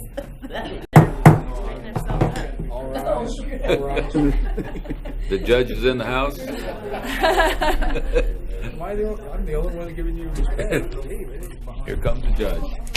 I would have paid more attention if he didn't do it. The third time was just obnoxious. The first Makes me two. think, here comes the judge, doo-doo-doo-doo. Okay, you ready, Chairman? Everything's a song. All right, Mr. Manager, I think we've lost control, so let's see if we can get it back. Speaker Lauren. Let's go into something exciting like Next, we have information technology on page 169. Hand over to Wes. 116. Thank you, Lorian. Good afternoon, Commissioners, Mr. Chairman. Wes Ellington, Chief Information Officer for Sedgwick County. First off, I want to thank you for the opportunity to review the Division of Information and Technology's Budget Development Plan for 2020. Our mission statement is to provide the highest quality, technology-based and support-based services in the most cost-effective manner while exceeding expectations in customer service and fully supporting the organization's mission of providing quality public services to our community. We do this through 4 departmental programming and service areas that consist of the Director's Office, Business Solutions Group, or BSG, Enterprise Resource Planning, or ERP, and IT Infrastructure. IT contains 72.5 FTEs total to make up the IT division. First program to discuss is the Director's Office, which is involved with providing support to the 72.5 FTEs that IT has. The program manages 12 fund centers, advises and contracts for IT, as well as manages the processing for all orders for IT. This program contains 3 FTEs, all are internal staff. 2019 revised amount was $324,295. The 2020 requested amount is $335,123. The next slide is a breakout of the contractuals, commodities, and sums. The next department is BSG, or Business Solutions Group. This group supports the technical business needs for county departments and is responsible for implementing and maintaining all aspects of county-owned applications, as well as the development of custom applications when the need arises. This department is made up of the following service areas: Business Solutions Service, Database Administration, Internet Services, GIS, and Document Management. These services are involved with meeting IT strategic plan, as well as the county's overall plan through software security patching and secure programming practices. This program contains 32 FTEs, all are internal staff. First service is the Internet Services. This supports the county's intranet for information dissemination within the county organization. Internet Services is also involved with supporting 35 e-service applications for the county's divisions that have websites for public use, enabling the public to conduct business online rather than driving to a county location. The Document Management Service primarily supports the on-base enterprise content management system, which is the county's standard application for document storage and management of documents. The system currently manages 18 million documents for all county departments. The Business Solutions Service is mainly staffed with application management employees whose primary responsibility is to maintain and upgrade departmental applications, as well as keeping updated versioning maintained to keep county software within windows of compatibility. The Database Administration Service is responsible for installing and maintaining the SQL databases for Sedgwick County departments. Some of the large databases they manage belong to departments like the Treasurer's Office, Appraiser's Office, Sheriff's Department, District Attorney, and ComCare. This group supports 697 unique databases with over 102,500 tables for Sedgwick County.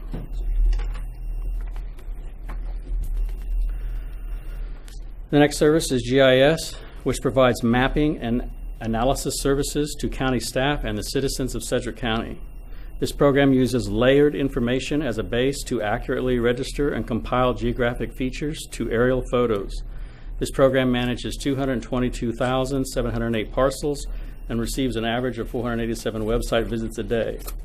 This department is key to providing mapping data to the Appraiser's Office, County Clerk, Register of Deeds, Sheriff, EMS, MABCD, and 911 divisions, as well as the general public.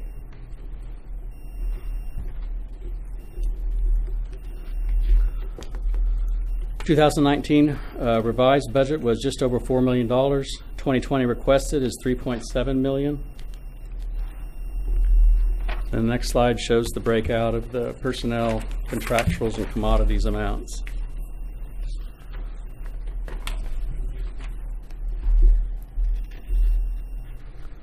The ERP group, or Enterprise Resource Planning, is responsible for maintaining the large ERP landscape for finance and human resources. Their main goal is to improve governmental transaction and decision-making through business process engineering, business analytics, and innovative application of the ERP technology.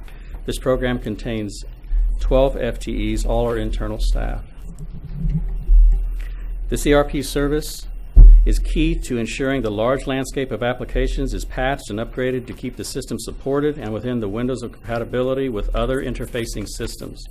This program area supports 36 servers running 41 systems for the county, specifically for finance and human resources. The service is also heavily involved with building the KPI dashboards for the strategic plan for the county in the past and will in the future. Both these services help to provide strategic goals up the chain, but specifically will target uptime initiatives as well as security patching upgrades on the ECC systems and databases within the ERP system. This group is in one way or another supporting all county employees as well as citizens of Sedgwick County. 2019 revised was just over $2.5 million. The 2020 requested is $2.3. The next slide shows the breakout.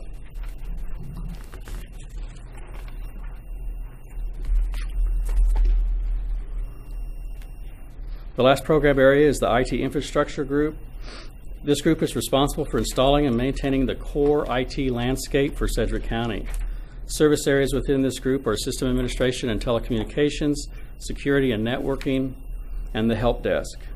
These service areas install and maintain systems like storage array units or SANs, the switches, routers, telephone systems, and services and servers, as well as maintain the county's desktops. This program also contains the county's help desk, which is the centralized call center for receiving all issues from Sedgwick County users. All services in this program are heavily involved with IT's security patching initiative to ensure hardware, software, and endpoints are patched to the latest versions. This is a key component of our defense in-depth strategy. This program contains 25.5 FTEs, all are internal.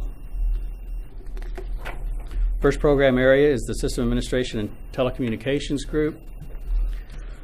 This group provides installation and support for all server and telephone systems for the county. This group also manages the server and large storage array for the let me start over there. This group also manages the server and large storage arrays for the county, along with 3 main data centers to house this infrastructure. This service provides support for 484 servers, of which 70% are virtual. The service is also heavily involved with our defense in depth strategy, managing the security patching application to automatically push updates to the 484 servers and 3,258 workstations. This service manages all data center HVAC and UPS systems, as well as our enterprise backup solutions, which has a 96.5% backup success rate. The next program is the Help Desk, providing phone-based email technical assistance for all information technology requests, and is our first point of contact with an average wait time of 17.6 seconds while answering 1,538 calls per month and resolving 91.4% of those issues within the first hour. Customer support analysts are also a part of this service. They are our field technicians dispatched through a ticketing system that may request research, installation, maintenance, troubleshooting, and upgrading support for desktop hardware and software. They also provide consulting services to county divisions to assist in matching technology to business needs. Security and networking staff consists of system analysts, architects proficient in a large number of communication protocols and communication technologies with topologies to support uninterrupted connectivity over our networks. IT security staff maintain firewalls, virus detection programs, and multiple detection and prevention systems to protect the integrity of the overall network, preventing unauthorized access while allowing approved users to access network resources from local and remote locations. This service is key to our defense in depth strategy and prevents 69% of all malicious inbound packet traffic from entering the county's network currently. Networking staff also install and maintain over 324 networks, 21 routers, 35 ASA devices, as well as 312 switches to connect all county departments and services to the core data center landscape.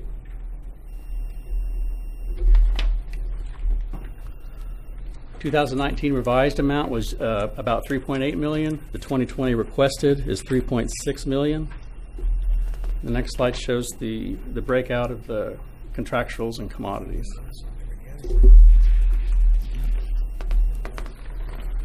Information technology currently has one decision package to present. It is for an existing enterprise support analyst. This position in the past has been funded through ComCare via grants. ComCare has made the determination that this is no longer needed in their specific area as they look for a new software. This position is currently filled and has been for many years, supporting ComCare servers as well as many other system duties.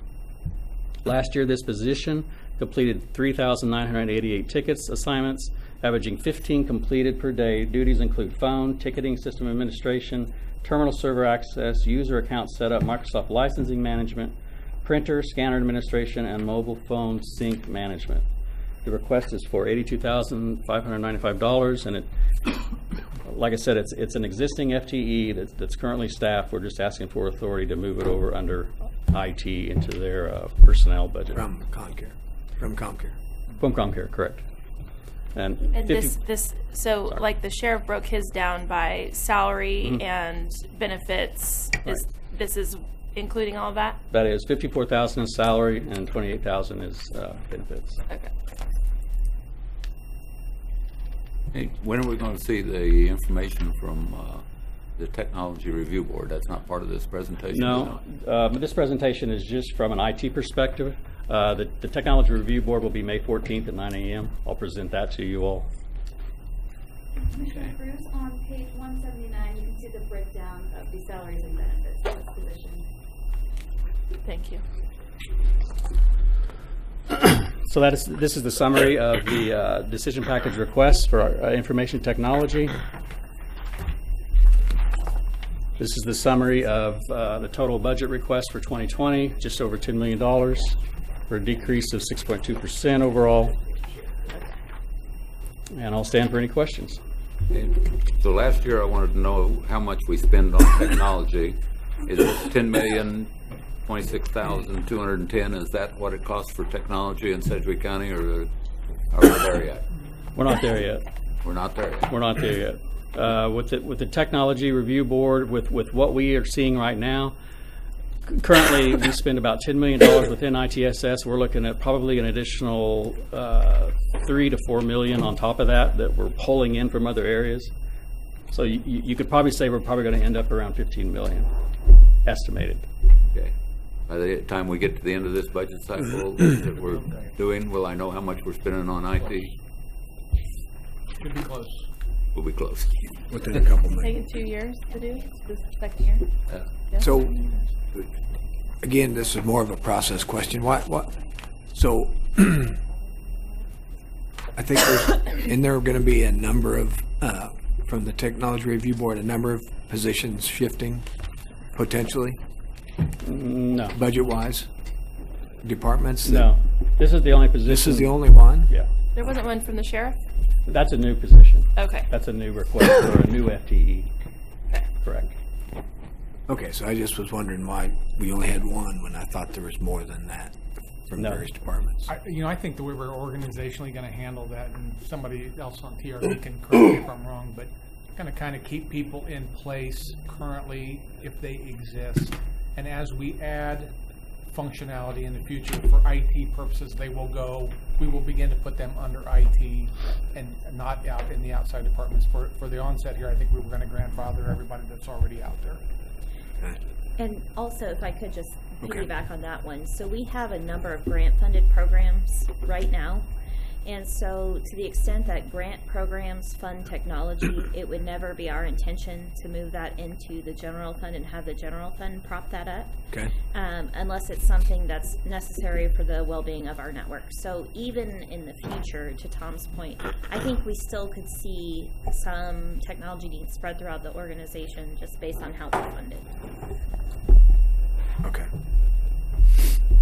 But we'll try to answer your question on total technology, understanding that some of this grant-funded position is part of that as well. We'll try to get you, I know what you want. You want the bottom line out of what percentage of our budget are we spending on technology. We're going to try to get you pretty close.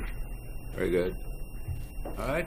Well, Any other and- questions? yeah, since you're in charge of IT, can you fix that hole in the wall up there? There used to be a clock. The clock went away. I'll see what I can do. Dang, y'all are fast. Well, it wasn't accurate, so it's gone. Okay. Wow. Who hopped up there? Did you hop up there? Okay. Tanya took care of it. Oh, because she's so tall. I'm having new batteries put in. It will return. It's going to be a great big one. Any other questions for Wes? Yeah. Thank you. Thanks, Wes. Thank you. Thank you, Wes. Appreciate it. Next, we have a presentation from the District Court, page 349 of your binder. I'm going to turn over to Judge Fleetwood. Thank you. As always, I appreciate the opportunity to come in here and explain our annual budget to the commission. We do have a couple of new commissioners that haven't heard a lot of this information before. We look forward to presenting it to you. The one thing is our general budget from general funds is slightly less than what it was last year. So it'll be less tax. We're requesting fewer tax dollars. Do you need to know anything else? Good. We do have quite a bit of information I think will be valuable to you, and I'm going to turn time over to Ellen House now. Thank you. Good. For Thank those you, of you, Judge. Ellen House is the court administrator. She's actually the person that stays where she is and runs everything. Chief judges come and go. She stays. Good afternoon. Good afternoon.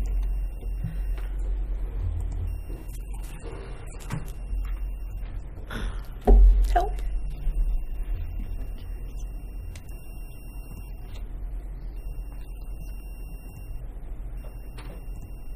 Find you.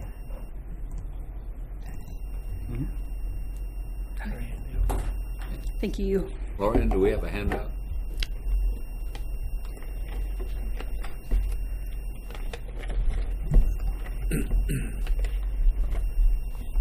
Emily will take care of it. Great. Thank you.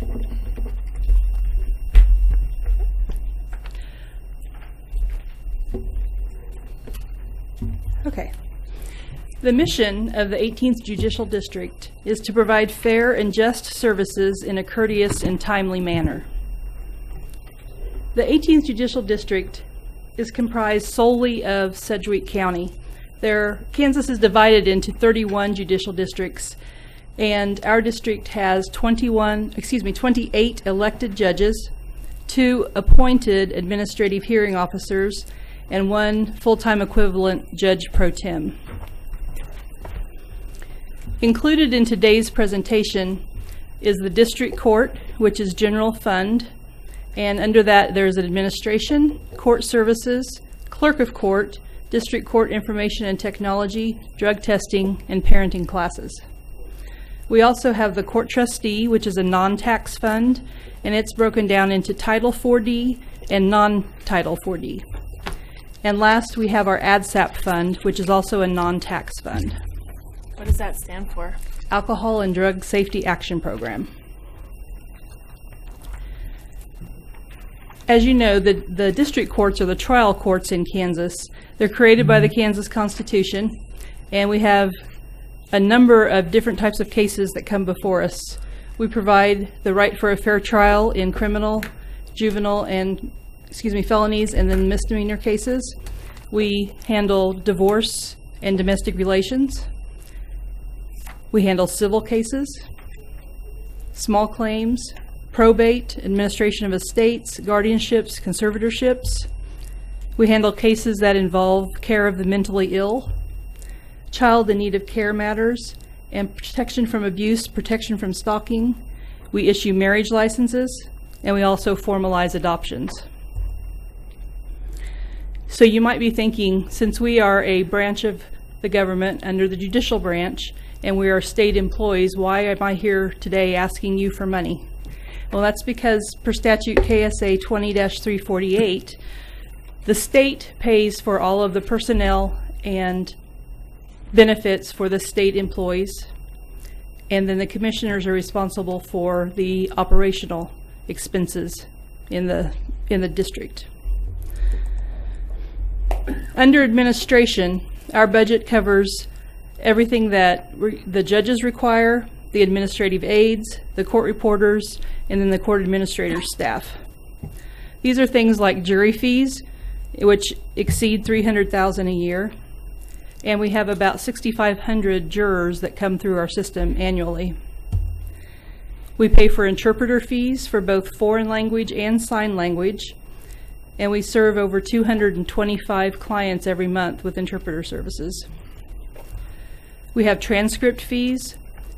When indigent defendants require a copy of their transcript, we pay our court reporters a per-page price to provide those. We also have law library fees. The statute reads that if the county courthouse does not house the law library, then the county commission shall pay an annual amount of $5,000. And so our law library in Sedgwick County is at the Wichita Bar Association. We also pay defense witness fees. And then the big expense is indigent and defense fees. This is provided for under the U.S. Constitution and also Kansas statutes. We provide court-appointed counsel also in SINC cases, child in need of care. And this is not just a one-for-one representation. We provide a guardian ad litem for the children in the cases. We provide the attorney for the mother. We provide attorney's representation for any alleged father or known father, and sometimes even grandparents. We also provide court-appointed counsel in mental illness cases. And in total, these services result in expenses upwards of $2 million a year. Our court services department, they see over 2,100 clients annually. We have approximately 57 people in this department. They supervise juveniles, they supervise adults, they meet with agencies, they meet with judges, and they see usually the less serious or less dangerous defendants than the counterpart, which is in the community corrections side. Then we have our clerk of court. We have approximately 90 deputy clerks. They see the filing of all 65,000 new cases every year. We provide process over 600 appeal cases. They answer over 100,000 phone calls, and just you can read the number of different services that they provide. They're very, very busy people. We also have our own IT department because the district court has our own computer network. So we have 8 IT staff that support over 600 computers, 250 printers, phones, and also 10 centralized high-volume scanners. They cover over 31 courtrooms in 2 different locations. And we have 24 audio recording equipment and 20 video projectors. We have our drug testing department.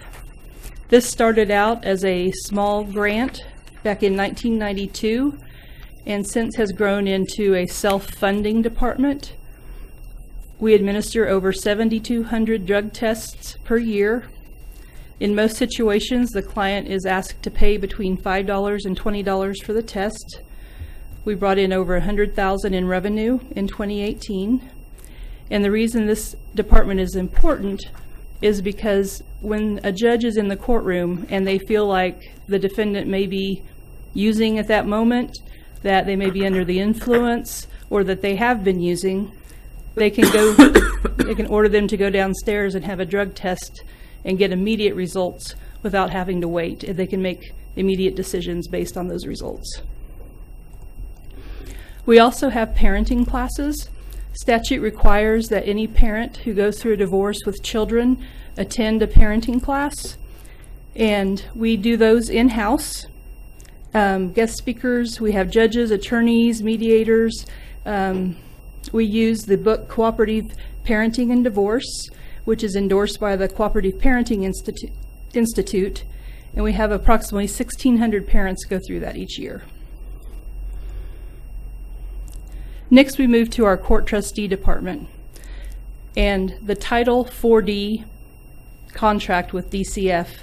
There are 55 employees in this department that have an active caseload of over 23,000 cases. They collect over $40 million annually for the children of Kansas. And they are state employees, but per statute, their benefits are administered through the county. And so you may see expenses for court employees, and these are the court trustee employees. There are no general fund dollars used for this program. It's 100% supported through the DCF contract, and the court trustee also reimburses Sedgwick County over $200,000 a year in administrative charges. Oh, I just did the math that it's 430 cases per person. Crazy. It is crazy. Yes.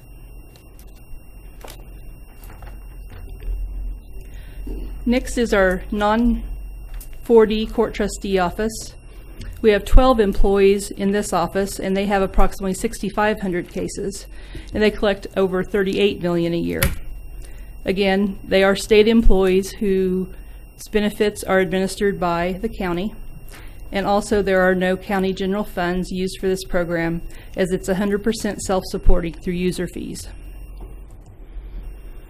Last is our ADSAP fund, the Alcohol and Drug Safety Action Program. This fund was created when the law said that anyone convicted of a DUI offense had to pay a $150 fee into the court to be paid to cover the cost of the programs that they had to attend. In 2013, the legislature changed that law so that they now pay the provider directly. However, we still have old cases that are open that the money still needs to be paid in, and so this fund exists solely for the purpose of collecting those funds. In the Sure. I just want to go back on the collection action with the to the trustee department. Despite their caseload, we are ranked, I think it's 5th in the state as far as successful collections on a per capita basis. So yes, they do have a huge caseload compared to else. We are one of the largest, but the people that we have there working are doing a fantastic job on that effectiveness of collections. The district court general fund is actually down. Our request is down a little over 5% this year, and that is due to a one-time number expense that you gave us last year to purchase some updated software for our computer network. You can see it breaks down. We have very little. In fact, that's really only, I think, one person in our personnel. And that is the person who runs the parenting class fund. Most of our budget is there in contractuals, which includes the attorney fees. Looking at a graph, you can see that attorney fees make up almost 60% of our total budget. Everything else that is listed up until you get to the point of other, those are all statutory requirements that we make those payments. And so other covers everything from, the paper that we use, the pens that we write with, the desks that we sit at, the chairs that we sit in, everything that we use truly operational is only 18%, almost 19% of our budget. The court trustee budget is up a little over 5% this year. That is mainly due to the cost of employee benefits and salaries.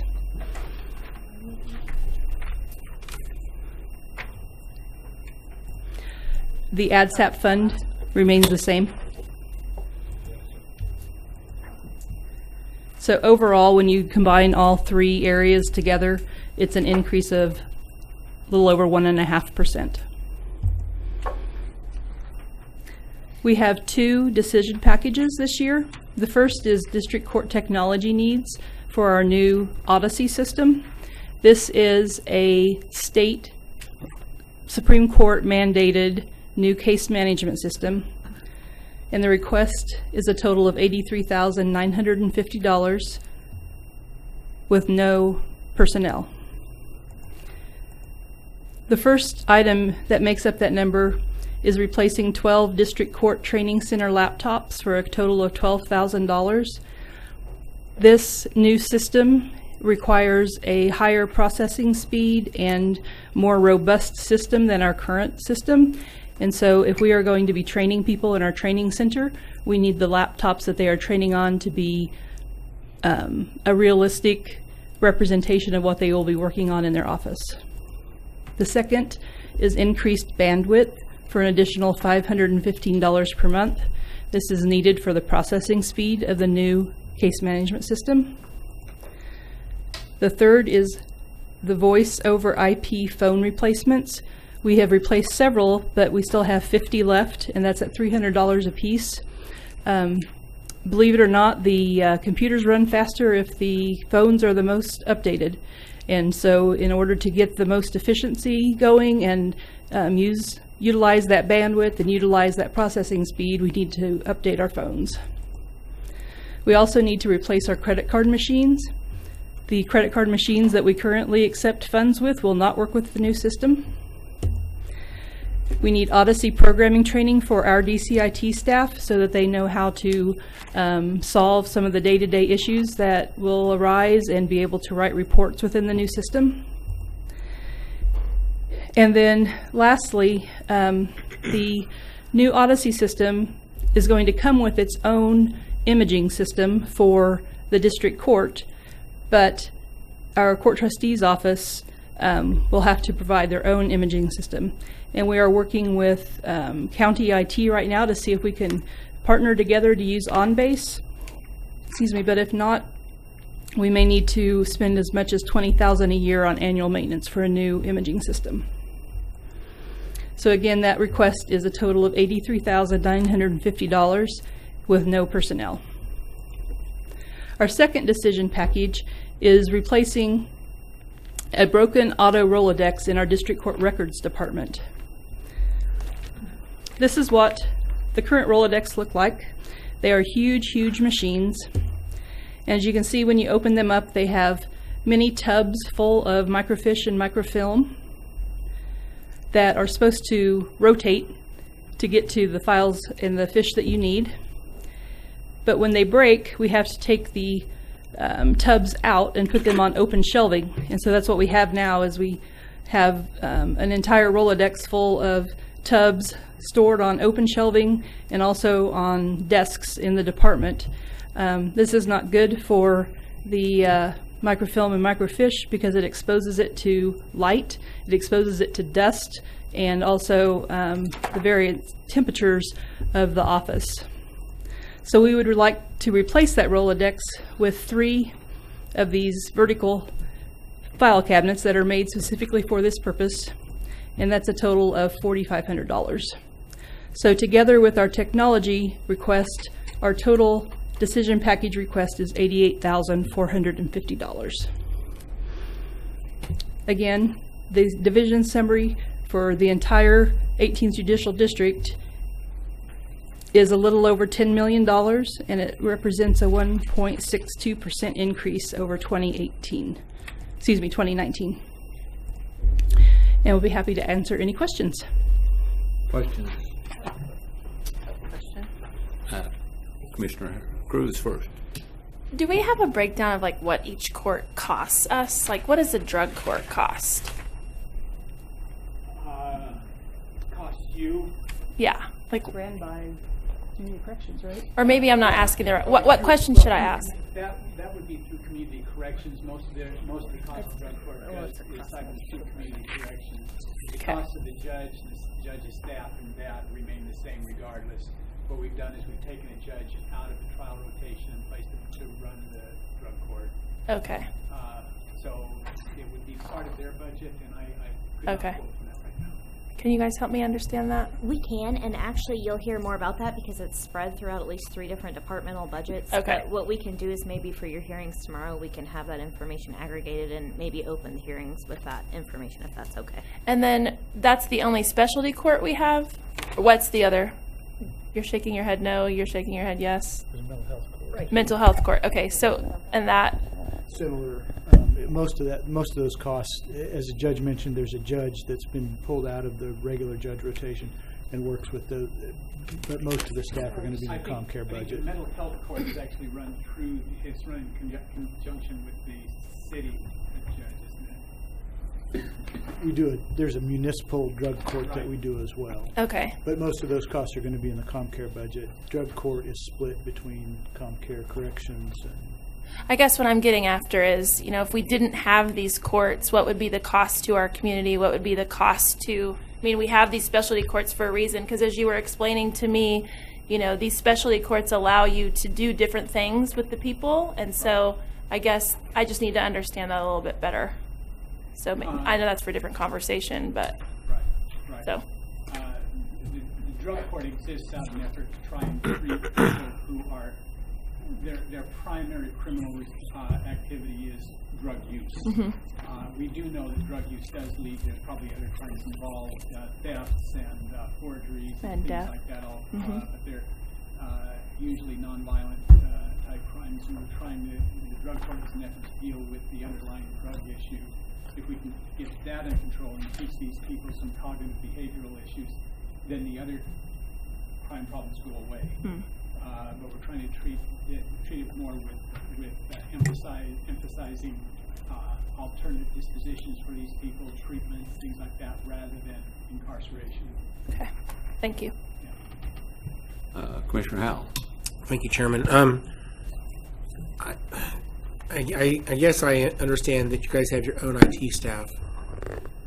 Is there some reason why we can't use Wes's department to, in other words, you guys make requests and let them provide the expertise and provide the hardware? I guess I'm just wondering, it seems like we're trying to use magnitude of order, trying to get better pricing, for example, and have better staff that's maybe perhaps busier. I don't know exactly how that works with the judicial court, but is there some reason why we can't utilize their services for your needs? Well, we work in tandem with them quite a bit, and we do work with them as far as purchasing items so that we get better pricing, and that sort of thing.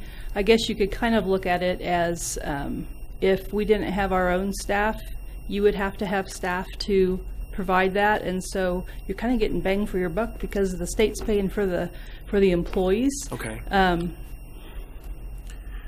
The old equipment that you will no longer need, is that going to go, like, does Wes take that back and go to Purple Wave, or how's that? That goes, yes, that goes exactly through the same process that the county IT department would use, yes.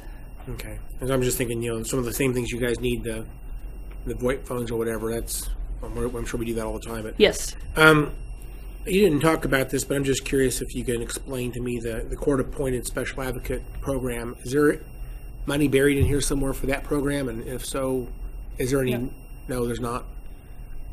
I'm not sure how that works with the courts.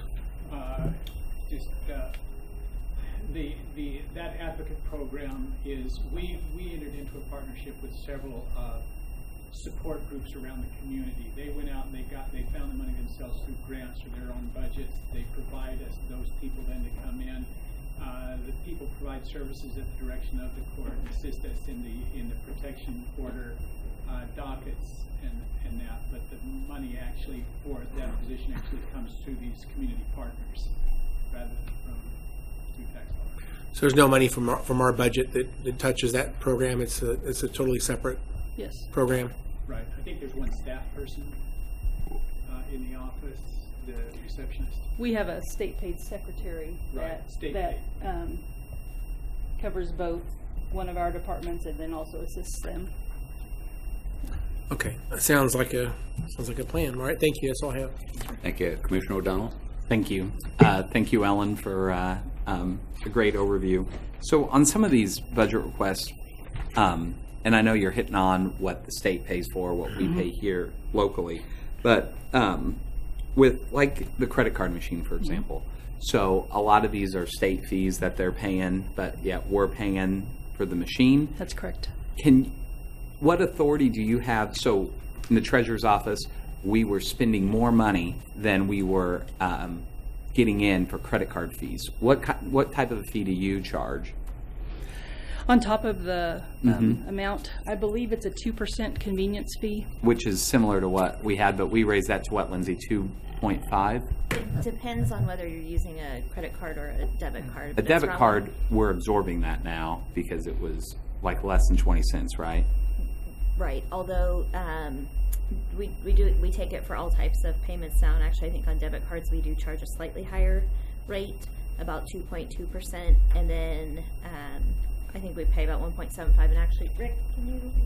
With the new contract, we're not charging anything because that's written in the contract. That's true. We're not charging it. The vendor is. Right, the vendor is. So do we have control? Like, I want to help you, but I want you to help us. Like, well, the percentage fee that is charged, the state eats that. Right. So. Right. Yeah. But is there a way to? Do you have any ability to impose a local fee? No. Is that because of state statute? That's because of Supreme Court. OJA? Yeah, OJ, Office of Judicial Administration, through their can-pay system. So it's something that's operated out of Topeka through the Office of Judicial Administration. And I get that, but yet the cost is on us. Yes. So it's taking our tax dollars for an entity that we're not in control of, and we can't even address the excess costs like we can with our treasurer's office and the other places that we have point of sale fees, MABCD, or you name it, there's a litany of places. There's a number of fees that are paid through the court system that a portion of it may come back to the county, little buckets. Sure. So it would take legislation, to go up and say we want to add our bucket to this because we're providing this equipment. Right. So, I mean, just to break even. I'm not looking for us to make money, right. but it's just crazy that it would take other tax dollars out, but yet we're not getting a benefit from it. And so it's actually costing us to help the state get the majority of that money. That's correct. And that's just not, when we get all these important budget requests from people, it's generally for people in Sedgwick County, for public safety, and we will benefit and we can show here's the benefit. But this, it just doesn't seem like there's as much of a benefit or much control, and maybe that's something that we need to work on legislatively, because it just seems like we're trying to fix it on our end, whether that was renegotiating the fees. I know that was a big issue. I know Commissioner Dennis worked on that a lot too last year, but figuring out how do we not absorb as much, and we're never going to break even, but we have lowered that expense dramatically, right? Because we're just passing it along to the consumer. So even though this isn't a huge expense, it does add up, and it's like, I understand. I just want to break even, and I told, when people said you're increasing the fees, but we're not making any money, we're breaking even on it. So that to me is something that we need to work on, because we're doing that with all the other departments, systematically. So anyway, I appreciate your insight on that, and that's probably something that I'm at least going to bring up, that we need to look at legislatively to address that issue, because that money that these people are going to be paying regardless, it wouldn't affect them as much on a one-time basis as it does us over multiple times. You know how many transactions you do a year through? Because I mean, I do not. You have more machines than I thought you would. 15 is quite a number of credit card machines, much more than I thought you would have, frankly. Well, yes, and that's because when you look at all of our clerical offices, how they're spread out throughout the different. I'm not criticizing that number. It's just more than I thought. I just was explaining. It's just more than I thought. And I'll be happy to get the details of our credit card contract for you, so that you can see. Yeah, that'd be great. Okay. Thank you. One final question. I don't see anybody else have one, but I've got one. As we look to the future on how we're going to expand here in Sedgwick County, and we've been looking at an administrative building for some time, any estimate at all from the Supreme Court on when you're going to have to add more judges? There was a request, as you know, the budget as far as the judiciary is concerned went the last minute in Topeka this year, and the request for additional positions, judges, was removed from the budget at the end of that. It will be put back in the budget this next go around, next year. It's difficult to predict how much, as you know. It seems that there's been a slow process to just starve the judiciary for various reasons, and it's been very difficult to get further funding. Now, I'm not saying why or how, but it's been difficult. I don't know if that's going to change within the next couple of years. Okay. So, well, it's part of our. What I'm saying is probably within the next. We will continue to request, and I think that will change. We will end up with probably 2 more magistrates. Next year, I doubt it. Maybe the year after that. Okay. Well, good, because it's going to take us a while to figure out what we're going to do with an admin building. All right.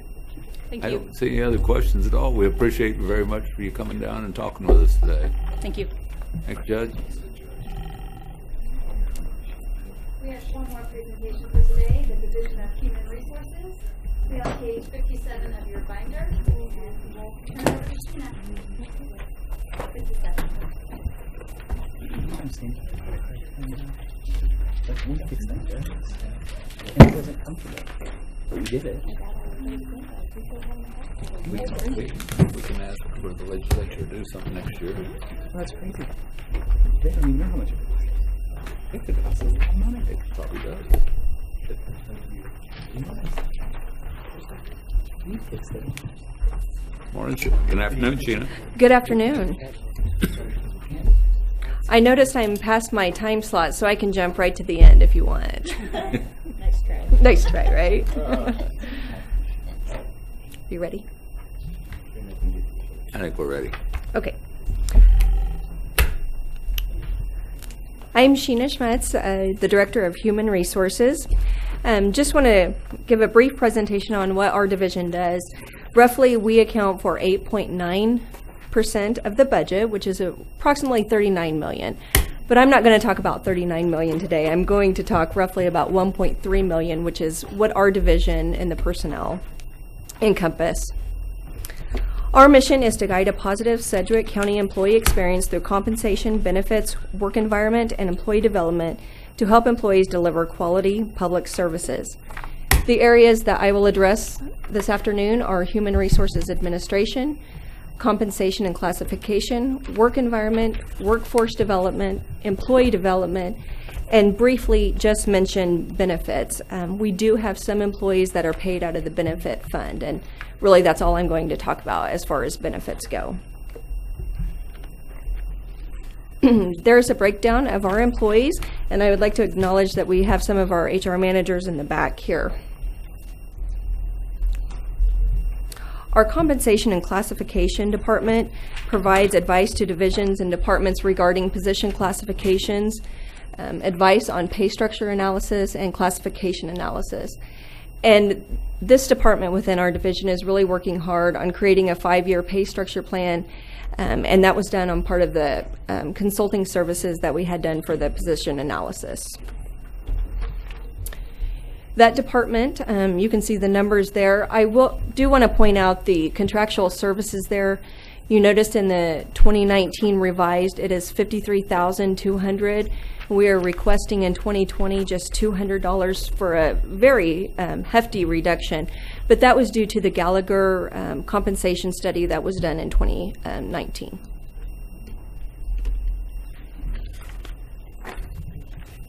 Our work environment. This department was redistributed in 2018 throughout other HR departments, and it's being reinstated in 2019. This department oversees all aspects of our employee rights, request accommodations through ADA and FML, also the coordination of HR policies, and investigates employment concerns and employee relations issues. You'll notice on this that it is all zeros. However, that's great, right? But a few months ago, I did come to you and ask to have an employee transfer from the county manager's department to the human resources department. These numbers will change when you see a recommended budget. In workforce development, this department assists with all aspects of employment process, specifically the recruiting and onboarding. And you'll remember that Success Factors was just implemented a few days ago, which we requested in a means for more efficient recruitment processes for the divisions and departments, and it will streamline all of our onboarding processes. And again, just a breakdown of our budgets in that area. In Human Resources Administration, we serve as strategic leadership and collaboration throughout the county. We serve as the first contact for human resources, both internal and external customers. And we also provide the employment badges, and we point that out because that is a way for us to keep all of our employees identified and give them access for security purposes. Again, a breakdown of our budget. And you will see on the personnel on this specifically was due to some personnel changes. Another area in the Human Resources Department is employee development, and our goals for 2020 are to develop and deliver a robust employee training program. We're also working on a coordination of supervisory training programs, and July 1 we plan to have a redesign of new employee orientation. And again, a breakdown of the budget that we are requesting in employee development. Overall, in summary, our budget is going down just slightly at 4.87%, and as you've heard before, that does not include any compensation piece or health insurance piece, so it remains a relatively flat budget. We do have one decision package that we are looking at, and that is for a county-wide mentoring program. We would like this to be the first step in an organizational development program that really builds a foundation for strong leadership within the county. We are requesting $10,000 to start that program, and there would be no additional staffing for that.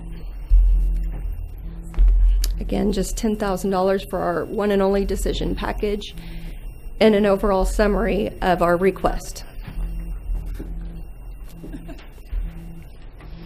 And before I end things, just a real quick update with benefits. Today you were given the opportunity to hear the bid board, and we have approved United Healthcare as our medical and prescription provider. May 20th, you will have a very informative workshop session to talk about plan design. And with that, I'll stand for any questions. Any questions for Sheena? Commissioner Cruz. I don't have any questions, but I just Yep. want to say thank you for putting that together, and I'm so excited about that mentoring program if others want to help pass it. Thank you. Yeah, thank you. Commissioner Howell. I just wanted to ask some questions about that. So I went to the Kansas Leadership Center. I took a class for last 8 weeks, and I just ended up, and you guys were at KCCA, some of you perhaps. I was at the KLC doing a 3-day class over there, but I discovered that they offer quite a lot of training for us for free. I think they said like 150,000 or 180. You might know the number, Lindsay, but it's a fair amount of training they offer. And there were a number of employees over there receiving training with me from Sedgwick County, and their number one thing is leadership. So I'm just wondering if we talk to them about our desire to have more leadership and mentoring. I'm just curious if they ought to be maybe leading us down that path rather than us developing our own. I'm not familiar with all the ins and outs of that, but I think that's a lot of grants and scholarships that we do receive. I've myself been to a few of their programs, and they're very, very good. Our intention with the mentoring program here is to really focus this on Sedgwick County and to identify employees, especially those at the mid-level, and engage them for our organization, really for a multitude of reasons, but it's for our employees' growth and development and overall the organization. Okay. Well, anyway, I'd like to know more about that as it's developing, but And Commissioner Howell, on the Kansas Leadership Center, our division, department, Human Services and Public Services has applied for and received a number of grants through the Leadership Center, and those grants convert into slots for training, and there are 3 and 5 and multiple day trainings, and so most of those have been concentrated within Health and Human Services. This past grant cycle, we partnered with Community Corrections in Public Safety, and so some of the folks that you saw may have been from Public Safety, or they would have been from Human Services. They were, and again, so it's like an in-kind donation to the county. So there's no cash given. We're not exchanging cash back and forth here, but I think they said it was like $180,000 worth of training they're offering the county each year, and they're willing to do more. I asked them. I said, if we wanted more, what are the options? They were like, absolutely, let us know what you want us to do. They're very eager to be engaged with the county, and I just think that since that's their number one thing, and they are very good at that, I would like to see us explore that. Again, if it's other departments that need this help, I just think that might be something maybe that would maybe scratch the itch, but those guys are extremely good at what they do there. And then in terms of employee training, is there anything in here for college reimbursement or that type of No, we do not have anything currently in the budget for tuition reimbursement. That tuition reimbursement? Yeah. Has there been in the past? I mean, is this something that's just kind of dried up, or what's happened with that? I can say previously there has been, but I'm going to defer to Lindsay on that. So, Commissioner, we have had tuition reimbursement on both the county and fire sides over the years, and so the county has cut that back. I believe it used to be around $35,000 before it finally was phased out completely. The fire district does currently have up to $20,000 in their budget request that they can use tuition reimbursement for. It's kind of a holdover. When the union went away, we said they wouldn't lose any benefits, and so that's something that's still in there, but that would be the only function of that program that still exists. Is this something that's debatable by policymakers here, or is this something that's been decided? Did we vote on this? We did vote on that? Yes, it was a budget reduction a number of years ago, and it was one of the things that was submitted as like one of the bottom priorities, and so it was one of the things to get cut through that process. Okay, well, considering and I think I was talking to Chairman earlier about this today, we're providing a little over $11 million this year to WATC and WSU for their use, and I just would like to see a partnership that they would be willing to help us with our employees to gain skills to help them climb that corporate ladder, whatever that means. If they have other positions they want to be eligible for because they've received credentials to move up, I'd like to see our employees promoted from within if possible, and we ought to be helping them get that training if possible. Because honestly, if someone's making $30,000 a year, college may be beyond their ability. And so a lot of employers in the community use that as a way to lure employees and to help hone employees and help them move up. And so I think it's a very important part of our county's benefit offering. I'd like to see us reconsider that. Okay. Thank you. Very good. Well, we're going to have an opportunity to talk to Dr. Tomlin and Andy Schlapp here in the near future. We can certainly bring it up. One of the things, as Commissioner Howell just mentioned, we give a little over $11 million a year to WSU and WSU Tech totally, which amounts to about 2.32 mills. So our effective mill levy that we have, that we're working with right now, is actually 27. It's not 29.393. So that's an important factor. But I'm getting off the subject. I want to get back to HR just briefly. I appreciate the fact that you're going to add this mentoring program. I think that's important. It looks like we're getting a pretty big bang for the buck, because I don't think that we could mentor Commissioner Meitzner for $10,000. So. We'll try hard. Yeah, he's his own life coach. Yeah. I thought he was getting a bonus. 9,500 of it for him. That's 500 for the rest of the I do have half-off coupons. One more question. Commissioner, You're doing a redesign of the new employee orientation, but I thought that was fairly new. Like in the last couple of years, we just went through a redesign of the employee orientation program. We're doing this again, but what's the reason for that? We've talked to departments, and where we are struggling is really with our new employees, getting them into customer service and diversity within the first 90 days of their employment. Our classes are filling up very, very quickly, and we would really like new employees, to have a good idea of what the culture is here on their first day. So when they start on that second day, they know what to expect and how they're going to act and how other employees are going to act towards them. So what we would like to do beginning July 1 and what we're working towards is we will go through the orientation piece, and then we'll have condensed versions of customer service and diversity within that first day of employment. And that way we're not stringing out customer service and diversity training, which is required training that they might not get for 4 or 5 months down the road.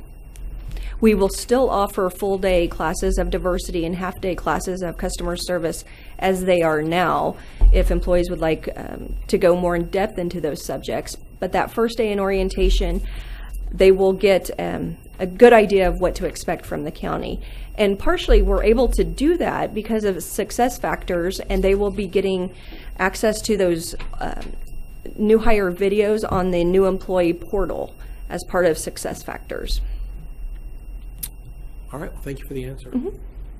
And they don't get an opportunity to get a manager's challenge coin anymore? Did we take that out of the budget? There's no coins. Okay. There are no coins. I misspoke a little while ago. It's Dr. Tompkins. Yeah, it's all the same. Dr. Tomlin and Dr. I know, Tompkins. it's different people. We knew. Anyway. Just to add to Commissioner Howell's tuition reimbursement discussion, we just did a committee study and a white paper last year on tuition reimbursement and or loan repayment employment for benefits, and I want to think it was around 250 to 300,000 just to kick that up. But if we could figure out a way to utilize WSU, and that was for all universities, I think any deal we do with Wichita State would be specific, of course, Wichita State University. But we could, I think the way we start that conversation would be next week with them. Yeah. Good. Any other questions for Sheena while we've got her here? I don't see any. Are you, Lorianne, are you going to give us a preview of coming attractions, kind of like the movies? Not as exciting, maybe. And not as long. We're back tomorrow at 9 a.m. for the Division of Public Safety. And we do have some time left for discussion if there's anything that you'd like to talk about today. Very good. Any other subjects that we'd like to talk about today? Well, just kind of reviewing everybody that spoke to us, it seems like, and I don't know how the rest, we're going to hear 40 presentations about how many? Probably won't be 40 now, because we're combining some departments into a divisional presentation, so it'll be more streamlined than that. So it looked like, We've got another 15 presentations left. okay. But so far, not taking aside the overall employee thing we've talked about, it looks like most of every department was rather either neutral or slight request, and with the exception of Sheriff Easter. That'll change. Which sounds Don't you worry. okay. There'll be 5.5 million asks coming in front of you. It will be? Mm-hmm. And how much was Sheriff Easter's Almost $1 total? million. Was he about $1 million? Yeah. Yeah. But they're spread throughout. Some are small, some are more significant. Yeah. Public safety will have a number that you'll hear about tomorrow. Okay. And then we haven't even started talking about capital improvement program yet. That is not included in any of these discussions, so we'll have that on the 14th. Okay. But that's good to know and hear. Okay. So it's 5.5 million plus whatever we do for employees' compensation. Right, and so right now, Lorraine talked about that forecast. It has 3.5% for 20, and then 4% in the outer years. And as Tom was talking about earlier, and kind of set up Sheena's presentation, that is not going to move us real far down the road toward any goals of improving compensation for employees. So depending on what direction and feedback you all give us, all of those variables are still on the table. And just to remember, we're just listening to the discussion you guys have, and we're trying to decipher what's a priority for you, and then it's become a priority for us then. And we're going to go through in between the end of this session in June, 19th? Let's drop dead. And we will clean that further. We're not going to throw 5.5 million back at you. And this is for your discussion right now and your knowledge, and we'll go back in and clean this further. I had just a quick question for Commissioner Cruz. I'd written down on, you want cost of specialty courts, and there's two sides to that I see. One is we can cost out people and things and commodities and contractuals and all of the budget piece with that. But then the second part of your question was, how much would it cost us without them? And as the judge talked about, the reason that we formed drug court, and I imagine, I don't have the history on mental health court, but that's the same dynamic, is we're trying to do better for people. And you're trying to solve the root problem early on so that they quit recycling through the criminal justice system. I'm not asking to do away with them or anything I of know. that nature. I just think it's going to be very difficult to put a tangible answer on the second part of your question because I don't know what it would cost us.